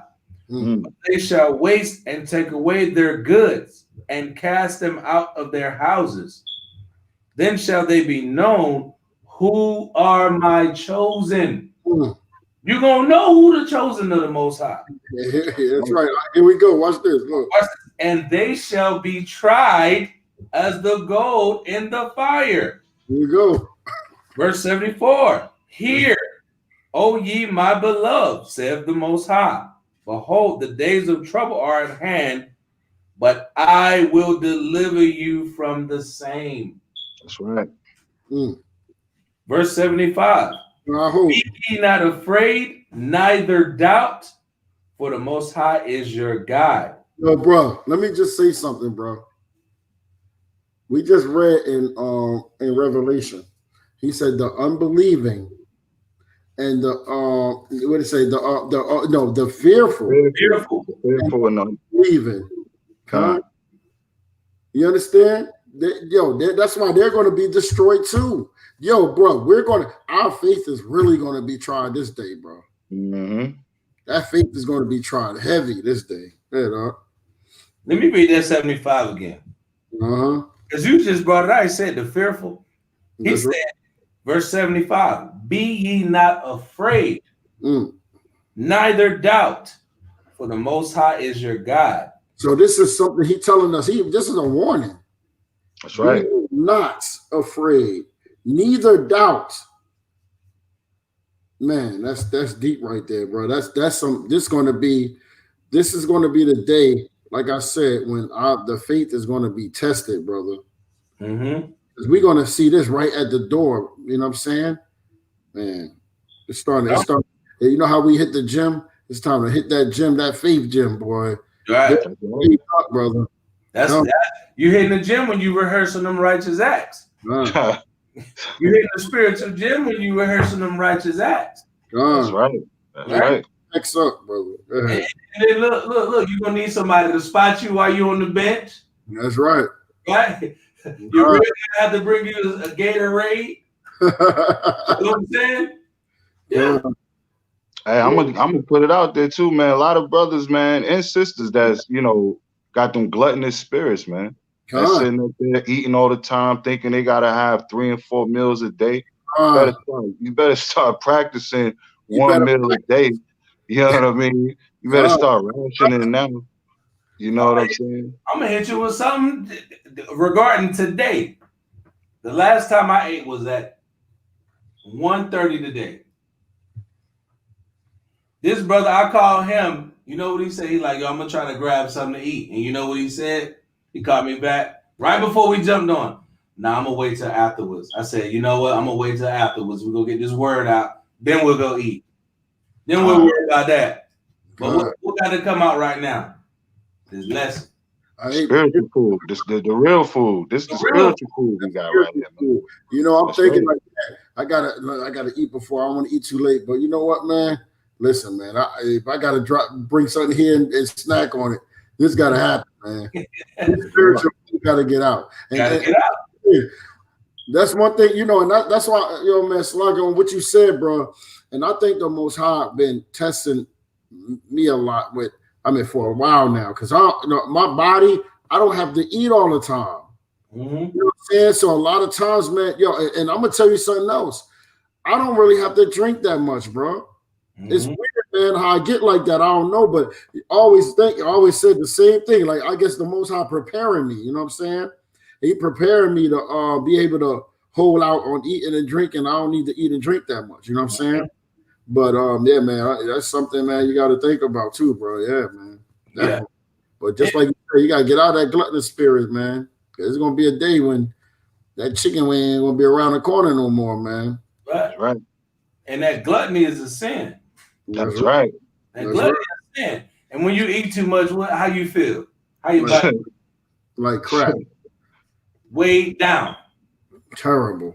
Right? Watch this right here. It says, verse 76, and the guide of them who keep my let me give verse 75 one more time. Verse 75, be ye not afraid, neither doubt, for the Most High is your God, and the guide of them who keep my commandments and precepts, saith the Most High thy power. Let not your sins weigh you down, and let not your iniquities lift up themselves. Wow. So don't get bogged down with sin, but don't get too proud and get puffed up either. That's right. Some balance in that thing, right? Verse 77, woe unto them that are bound with their sins. Destruction is coming to them. And covered with their iniquities, like as a field is covered over with bushes, and the path thereof covered with thorns, that no man may travel through. And meaning that you ain't gonna be able to come back from that thing, man. That's right. Not in that day, it's too late. Man, I'm gonna tell you, brother. Verse 78. Listen, man. So like, go ahead, what was you saying? Go ahead. I'm gonna let you bring that up. Okay, verse 78. It is left undressed and is cast into the fire to be consumed therewith.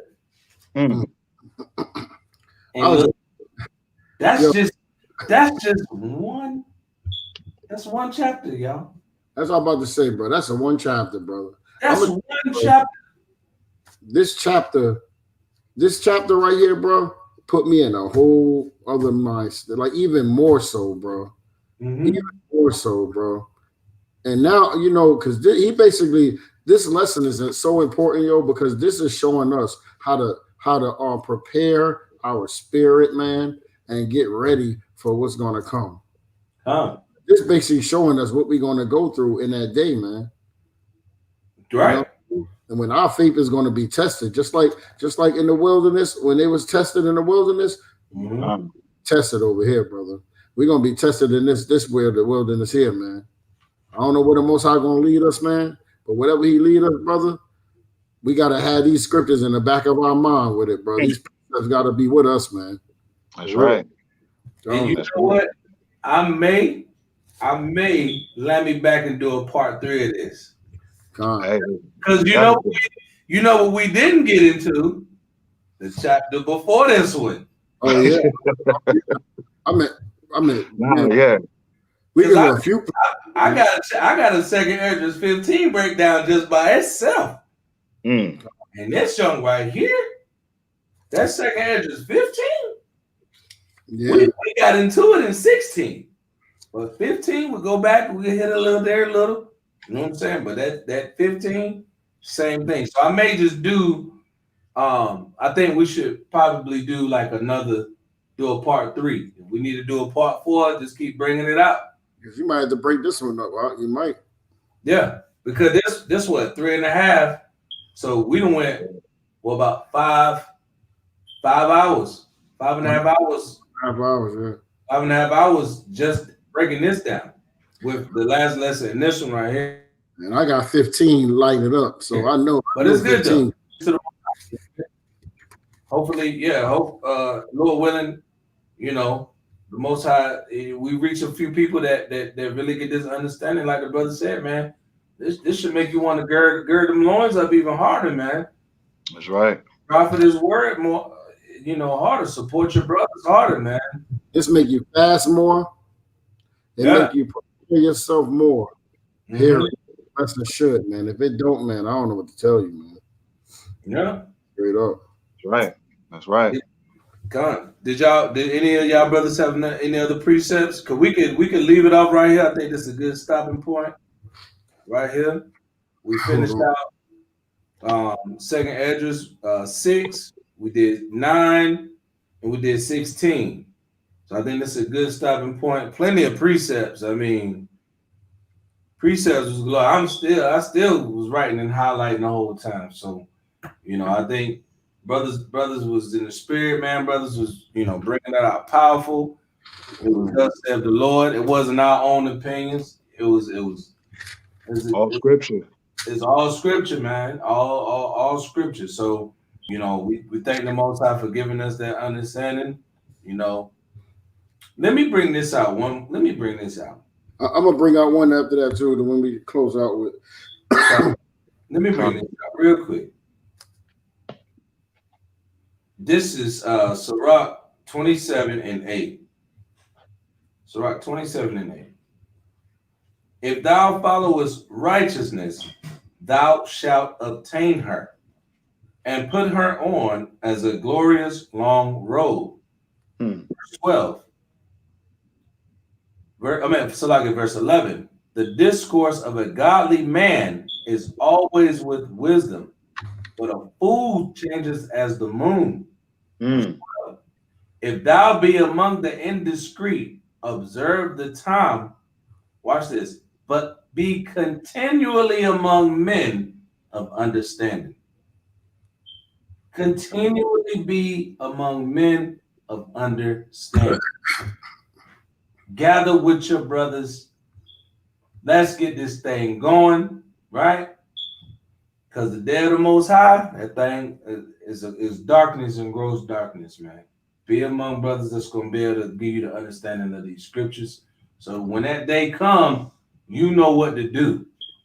You know how to conduct yourself. You've rehearsed the righteous act. So missing the meal, putting the fork down, not being able to go grab that cold ice water, you're going to be all right. You can keep your faith. You know what I'm saying? You can go through them trials.